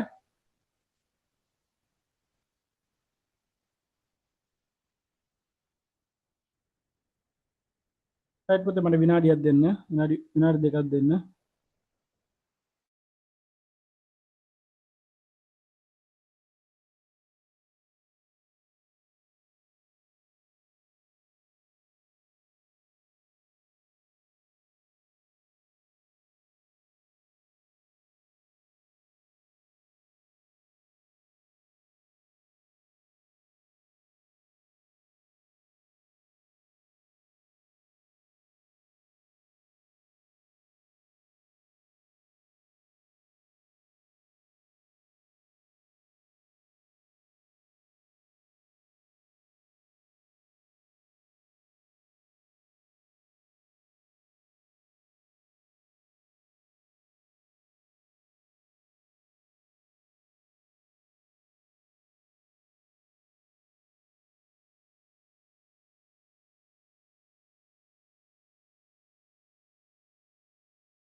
හරි.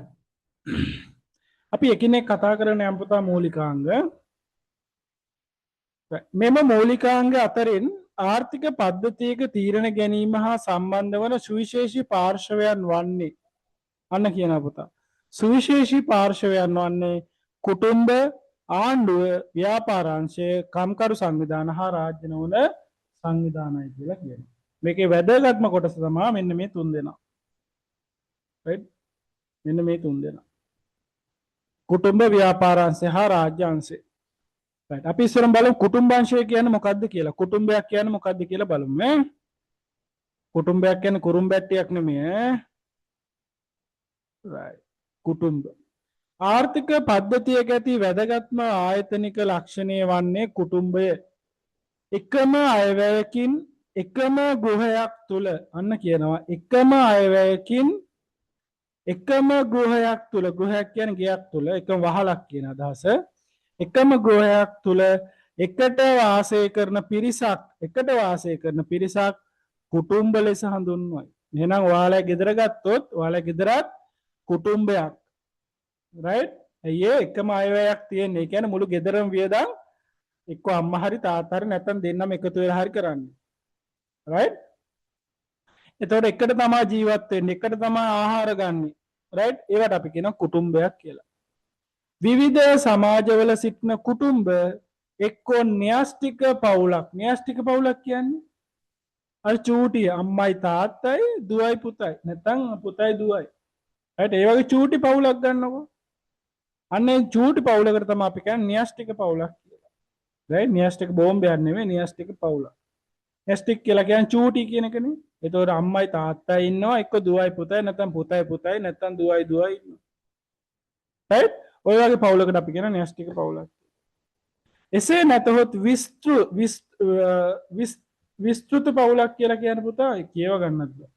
විස්තෘත පවුලක් කියලා කියන්නේ සීයා ඉන්නවා ආච්චි ඉන්නවා අම්මා ඉන්නවා තාත්තා ඉන්නවා අයියා ඉන්නවා අක්කා ඉන්නවා මල්ලි ඉන්නවා නංගි ඉන්නවා මම ඉන්නවා right ඔය වගේ දිගට තියෙන පවුලකට අපි කියන විස්තෘත පවුලක්.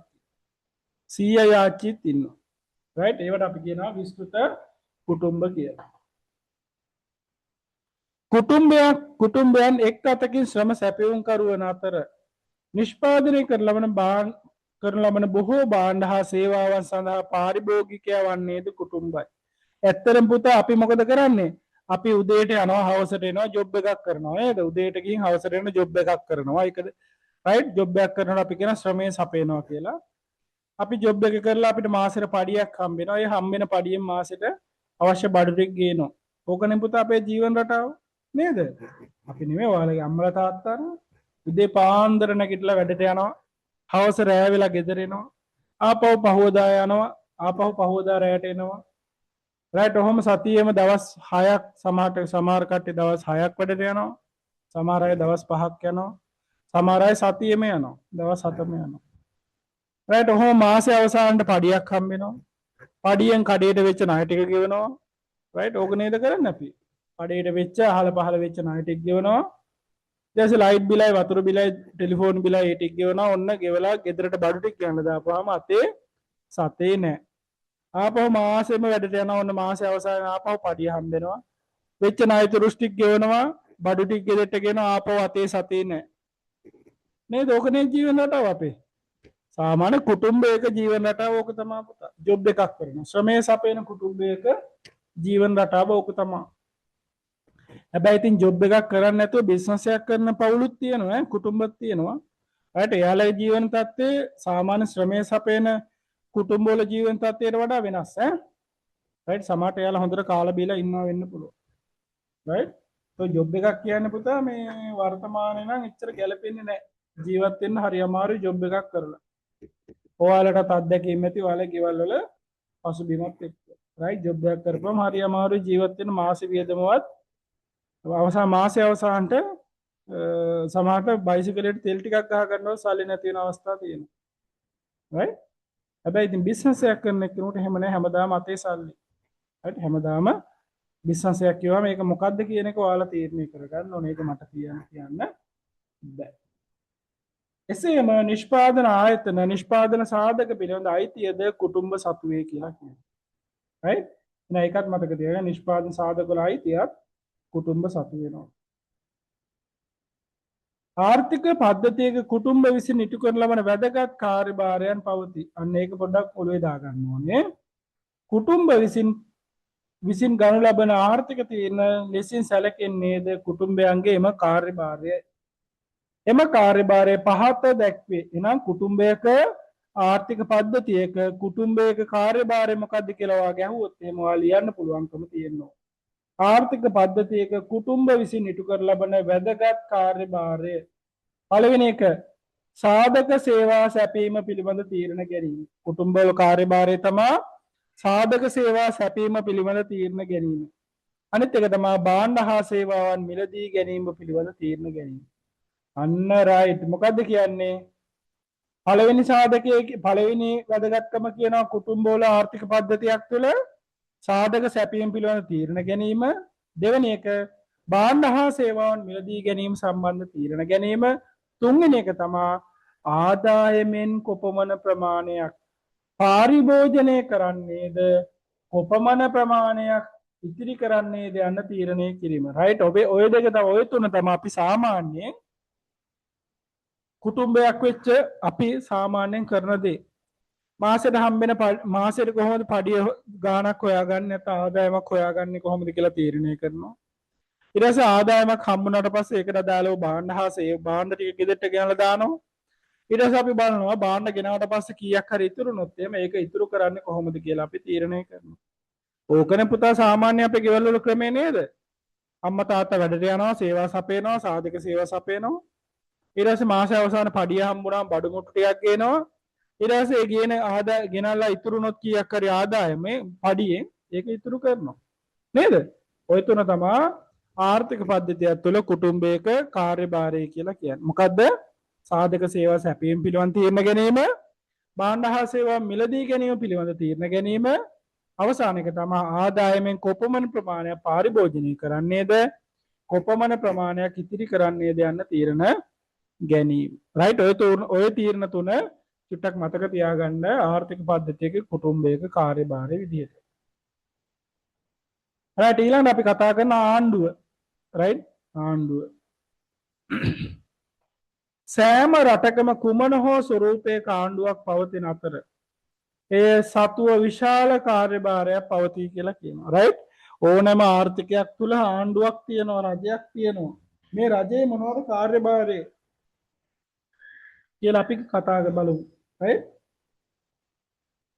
පළවෙනි එක රයිට් ආර්ථික හා පෞද්ගලික අයිතිවාසිකම් ආරක්ෂා කිරීම. රයිට්. ඔන්න ඕක ඔළුවේ තියෙන්නම ඕන පුතේ. රජයක ප්‍රධාන කාර්යභාරය තමා ආර්ථික පද්ධතියක් තුළ රජයක ප්‍රධානම කාර්යභාරය තමා පෞද්ගලික දේපල අයිතිය ආරක්ෂා කිරීම. රයිට්. පෞද්ගලික දේපල අයිතිය ආරක්ෂා කිරීම. ඕක අනිවාර්යයෙන්ම ඔළුවේ මතක තියාගන්න ඕනේ. රයිට්. මොකද්ද? රජයේ ආර්ථික පද්ධතියක් තුළ ප්‍රධාන කාර්යභාරය තමා පෞද්ගලික දේපල හිමිකම ආරක්ෂා කිරීම. පෞද්ගලික දේපල හිමිකම ආරක්ෂා කිරීම. රයිට්. රයිට්. ඕක ඔළුවේ තියෙන්න ඕනේ. ඕක ඇයි කියලා තේරෙයි පාස් පේපර්ස් කරන්න යනකොට. රයිට්. එහෙනම් ආර්ථික පද්ධතික ප්‍රධාන කාර්යභාරය රජයේ මොකද්ද? පෞද්ගලික දේපල අයිතිය ආරක්ෂා කිරීම. දෙවෙනි එක කර්මාන්ත හා ව්‍යාපාර නියාමනය කිරීම. කර්මාන්ත හා ව්‍යාපාර නියාමනය කිරීම. කර්මාන්ත හා ව්‍යාපාර නියාමනය කිරීම. ඒකට අවශ්‍ය නීති රීති සම්පාදනය කරන්න. අනිත් එක තමයි භාණ්ඩ හා සේවාවන් සැපයීම. ඇතැම් භාණ්ඩ හා සේවාවන් රජය විසින් සපයනවා. රයිට්. ඔයාලා දන්නවනේ රජය විසින් සපයන භාණ්ඩ හා සේවාවන්. ඊට පස්සේ ආදායම් පුනරුත්ප්‍රාප්තිය. ඒ කියන්නේ නැවත ආදායම් ඒ කියන්නේ ආදායම් ව්‍යාප්ති විෂමතාවය අවම වන විදිහට කටයුතු කිරීම. ඒකට අපි කියනවා ආදායම් පුනර්ව්‍යාප්තිය කියලා. ඒකනේ ඔය පුතා මේ අඩු ආදායම් ලාභීන්ට අපි ඔය දෙන්නේ මොකද්ද මේ අස්වැසුම කියලා එහෙම දෙනවනේ, සමෘද්ධිය කියලා එහෙමත් දෙනව නේද? රයිට්. ඒ අපි කියන ආදායම් පුනර්ව්‍යාප්තිය කියලා. අනිත් එක තමයි නීති හා ව්‍යවස්ථාවන් සැකසීම. නීති හා ව්‍යවස්ථාවන් සැකසීම. රයිට්. ඒකත් අපි කියන ආණ්ඩුවක කාර්යභාරයක් කියලා. තප්පරයක් දෙන්න.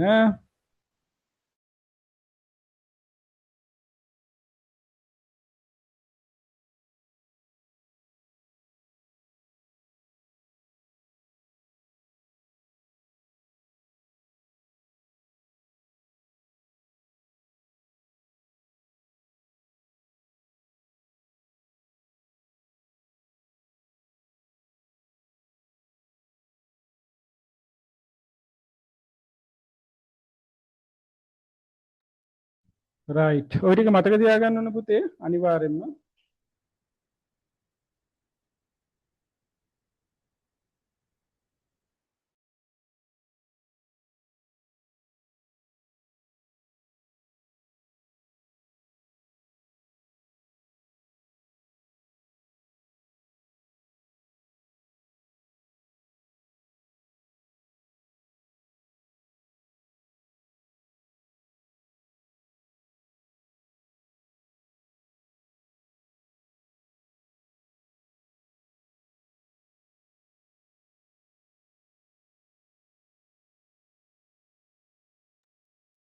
රයිට්. ඊළඟ අපි ගමු පුතේ ව්‍යාපාර ආයතන ගැන.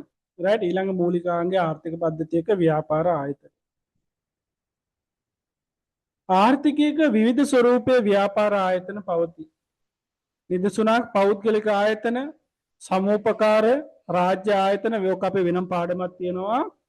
ව්‍යාපාර අධ්‍යයනය කරන පුතාලා නම් දන්නවත් දන්නේ ව්‍යාපාර මේ සංවිධාන ව්‍යුහ කියලා අපිට පාඩමක් තියෙනවා. විවිධ සංවිධාන කියලා අපිට පාඩමක් තියෙනවා ව්‍යාපාර අධ්‍යයනයේදී. ඒකෙදි අපි ඉගෙන ගන්නවා ව්‍යාපාර විවිධ වූ ස්වරූපයන් ගැන. රයිට්? පෞද්ගලික ආයතන තියෙනවා, සමූපකාර තියෙනවා, රජයේ වගේ ආයතන තියෙනවා. ව්‍යාපාරික අංශය සතු කාර්යයන් පහත පරිදි දැක්විය හැක කියලා. රජයේ කාර්යයන් වගේම රජයේ කාර්යයන් වගේම ව්‍යාපාර අංශයේත් කාර්යයන් තියෙනවා. මොකද්ද?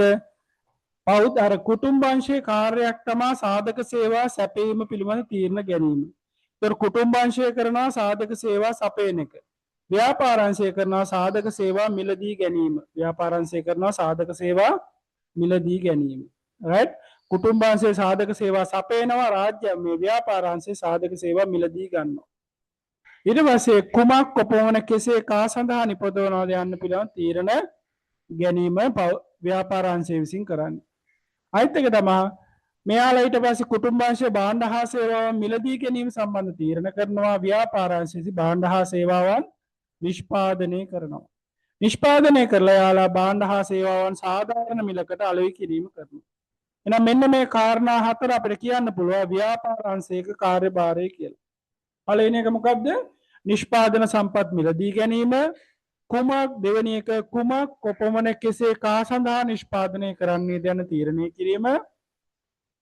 තුන්වෙනි එක භාණ්ඩ හා සේවාවන් නිෂ්පාදනය කිරීම. හතරවෙනි එක තමයි සාධාරණ මිලකට භාණ්ඩ හා සේවාවන් අලෙවි කිරීම. රයිට්? ඔන්න ඔය කාරණා හතර අපි කියනවා ව්‍යාපාරාංශයක ආර්ථික පද්ධතියක් තුළ කාර්යභාරය කියලා.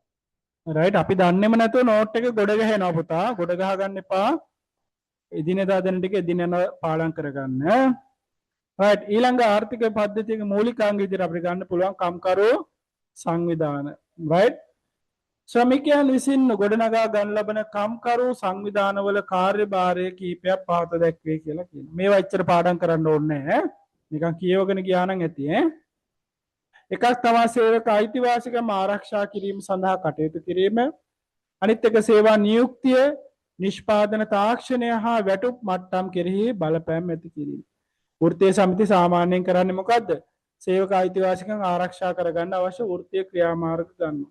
ඊට අමතරව සේවකයන් වැඩි වැටුප් ලබා දෙන්න, වැඩි දීමනා ලබා දෙන්න අවශ්‍ය වෘත්තීමය ක්‍රියාමාර්ග ගන්නවා. ඕවා තමයි කම්කරු සංවිධාන. රයිට්? එයාලා කරන දේවල් ඍජුවම ආර්ථිකයට බලපෑම් ඇති කරනවා. ඊළඟ අපි කතා කරන රාජ්‍ය නොවන සංවිධාන. රාජ්‍ය නොවන සංවිධාන.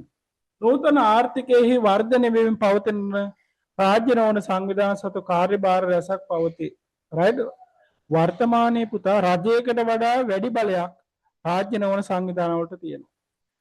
රජයක් පෙරලන්න පවා, රජය බලයෙන් පහ කරන්න පවා බලයක් රාජ්‍ය නොවන සංවිධාන වලට තියෙනවා.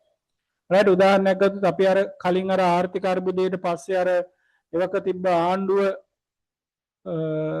අයින් වෙලා අලුත් ජනාධිපති කෙනෙක් පත් උනේ. රයිට්? ඒ පුතා රාජ්‍ය නොවන සංවිධාන වල ඍජු මැදිහත් වීම මත. රයිට්? උද්ඝෝෂණ කරලා ඊට පස්සේ අර මොකද්ද ගෝල්පේස් අරගලේ. රයිට්? අරගලයක් කරලා ඒ ඔක්කොම පුතා රාජ්‍ය නොවන සංවිධාන වල සැලසුම් ක්‍රියාත්මක කිරීම. රයිට්? ඒවා ආර්ථිකය තුළ දරුණු විදිහටම බලපෑම් ඇති කරනවා රාජ්‍ය නොවන සංවිධාන. ලෝකේ රටවල් ගොඩාක් වෙනස් කරලා තියෙන පුතා රාජ්‍ය නොවන සංවිධාන පාවිච්චි කරලා. රයිට්? ලෝක ගොඩාක් රාජ්‍යයන් වල රාජ්‍ය නායකයෝ තනතුරෙන් අයින් කරලා එයාලට හිතවත් කට්ටිය තනතුරු වලට ගේන්න එහෙම රාජ්‍ය නොවන සංවිධාන විශාල කාර්යභාරයක් කරනවා. මෙයාලා හොඳ දේවලුත් කරනවා, නරක දේවලුත් කරනවා. රයිට්? ඒ නිසා මේ හොඳ හා නරක කියන දෙක වෙන් කරගෙන කටයුතු කරන එක තමයි අපේ වැදගත්කම තියෙන්නේ. රයිට්? නූතන ආර්ථිකයේ වර්ධනය වෙමින් පවතින රාජ්‍ය නොවන සංවිධාන සතු කාර්යභාර රැසක් පවතී. පළවෙනි එක දිලිඳුකම තුරන් කිරීම. ලෝක ආහාර සෞඛ්‍ය ලෝක ආහාර ලෝක සෞඛ්‍ය සංවිධානය. ඊට පස්සේ ජයික වගේ ආයතන ගත්තොත් මේ වගේ ආයතන පුතා ලෝකේ තියෙන්නේ දිලිඳුකම තුරන් කරලා මිනිසුන්ගේ ජීවන තත්ත්වය උසස් කිරීම සඳහා තියෙන රාජ්‍ය නොවන සංවිධානක් තියෙනවා. ඊට පස්සේ පරිසර සංරක්ෂණය සම්බන්ධ රාජ්‍ය නොවන සංවිධාන ගත්තොත් මධ්‍යම පරිසර අධිකාරියට සම්බන්ධ ඒ සම්බන්ධ විවිධ වූ පරිසර සංවිධාන තියෙනවා. ලෝක පරිසර සම්බන්ධයෙන් ඔය එක එක සංවිධාන තියෙනවා. මොනවද මේ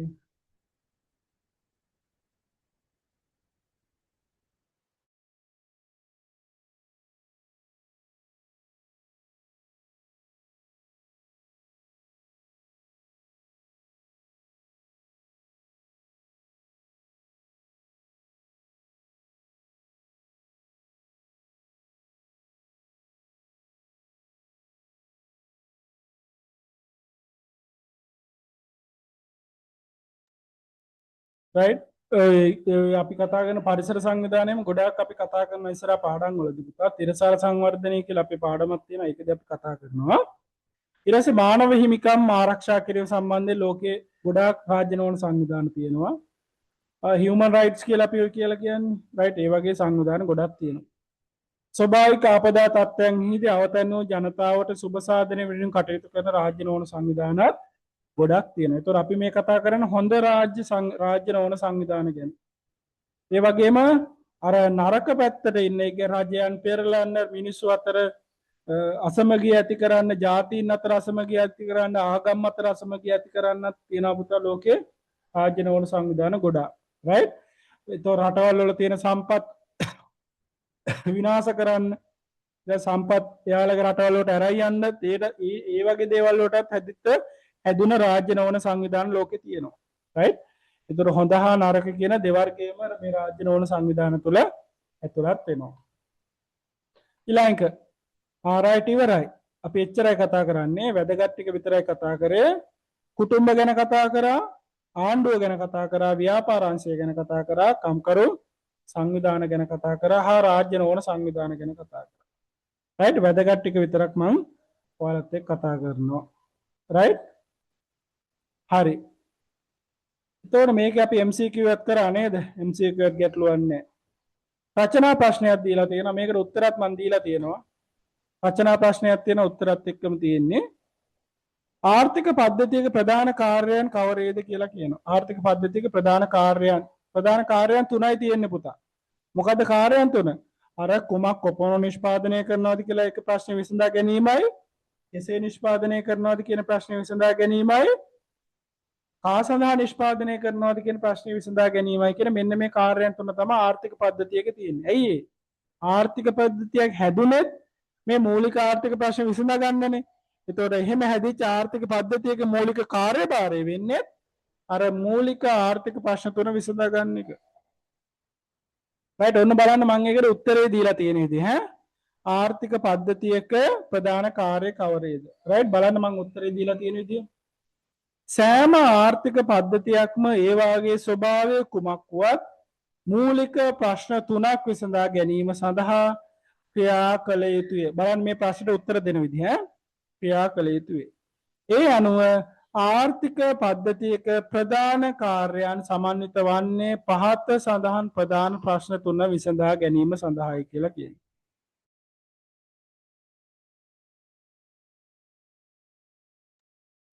right? විසඳා ගැනීම සඳහායි කියලා කියනවා. පළවෙනි එක කවර භාණ්ඩ හා සේවාවන් කොතරම් ප්‍රමාණයක් නිෂ්පාදනය කළ යුතුද යන ප්‍රශ්නේ විසඳා ගැනීම. මේකට අපි කියනවා සම්පත් බෙදා වෙන් කිරීමේ ප්‍රශ්නේ නැත්තම් කුමක් කොපමණ නිෂ්පාදනය කරනවද කියන ප්‍රශ්නෙත් අපි මේකට කියනවා. දෙවෙනි එක එම භාණ්ඩ හා සේවා කෙසේ නිපදවිය යුතුද නැත්තම් කුමන නිෂ්පාදන ශිල්පීය ක්‍රමේ භාවිතා කර යුතුද කියන ප්‍රශ්නේ. තුන්වෙනි කාරණේ එම භාණ්ඩ හා සේවාවන් කවුරු සඳහා නිෂ්පාදනය කළ යුතුද යන ප්‍රශ්නය විසඳා ගැනීම. නැත්නම් අපි කියනවා ආදායම් බෙදී යාමේ කාර්යය කියලා. එහෙනම් ආර්ථික පද්ධතියක ප්‍රධාන කාර්යයන් තුනයි කුමක් කොපමණ නිෂ්පාදනය කරනවද නැත්නම් සම්පත් බෙදා වෙන් කිරීම සම්බන්ධ කාර්යයක් කෙසේ නිෂ්පාදනය කරනවද නැත්නම් නිෂ්පාදනය සම්බන්ධ කාර්යයක් කා සඳහා නිෂ්පාදනය කරනවද නැත්නම් සම්පත් බෙදා ආදායම් බෙදා හැරීම සම්බන්ධ කාර්යයක් කියන මෙන්න මේ කාර්යයන් තුන තමයි ඕනෑම ආර්ථික පද්ධතියක කාර්යයන් වෙන්නේ. රයිට්? ඒතකොට අපි අද කතා කරා පුතේ ආර්ථික පද්ධතියක් කියන්නේ මොකක්ද කියලා කතා කරා. ආර්ථිකයක මූලික ආර්ථික ප්‍රශ්න මොනවද කියලා අපි කතා කරා. right? ආර්ථිකයක මූලික ආර්ථික ප්‍රශ්න කියන්නේ මොනවද අපි කතා කරා. මූලික ආර්ථික ප්‍රශ්න තුනක් ගැන කතා කරා. කුමක් කොපමණ කෙසේ කා සඳහා නිපදවනවද? ඊට පස්සේ මේවට අපි කියන වෙනත් නමුත් කතා කරා. ඊට පස්සේ මෙන්න මේ මූලික ආර්ථික ප්‍රශ්න විසඳා ගන්න මිනිස්සු විසින් හදාගත්ත සංවිධානයකට අපි කියන ආර්ථික පද්ධතියක් කියලා. මෙන්න මේ ආර්ථික පද්ධතියකින් කොහොමද මේ ප්‍රශ්න විසඳගන්නේ කියලා අපි කතා කරා. right? ඊට පස්සේ මේ ආර්ථික පද්ධතියක මූලිකාංග නැත්නම් ආර්ථික පද්ධතියේ කටයුතු කරන ප්‍රධාන පාර්ශවයන් ගැන අපි කතා කරා. right? ඔන්න එහෙනම් අපි මාතෘකා දෙකක් අද දවසේ කතා කරා. මේ පාඩම් ගොඩ ගැහෙන්න කලින් පුතා පාඩම් කරගන්න. මොකද දැන් අපේ මේ පාඩමේ පළවෙනි මාතෘකාව අපේ ආර්ථික විද්‍යාව හැඳින්වීම. මේකේ හරියටම පාඩම් භාගයක් කරලා තියෙන්නේ. මුළු පාඩමෙන් භාගයකට වඩා වැඩි ප්‍රමාණයක් කරලා තියෙන්නේ. right? මට තව ඉතුරු වෙලා තියෙන මාතෘකා 7 වෙනි එකයි 8 වෙනි එකයි 9 වෙනි එකයි මාතෘකා 3ක් විතරයි. right? අපි මාතෘකා 6ක් කරලා තියෙන්නේ. ඒ නිසා ගොඩ ගහ ගන්න එපා. right? ලබන මාසේ වෙනකොට අපිට අලුත් ලබන මාසේ මැද වගේ හෝ ලබන මාස 3 වෙනි සතිය විතර වෙනකොට අපිට අලුත් පාඩමක් පටන් ගන්න පුළුවන්කම තියෙනවා. right? ඒ නිසා දෙවෙනි පාඩමට යන්න කලින් මේ පළවෙනි පාඩමේ දේවල් ගොඩ ගහ ගන්න නැතුව පාඩම් කරගෙන යන්න ඕනේ. right? එහෙනම් පුතා අපි අදට පන්තිය නතර කරනවා. අපි ලබන සතියේ හම්බෙමු. එහෙනම් සුබ දවසක් හැමෝටම.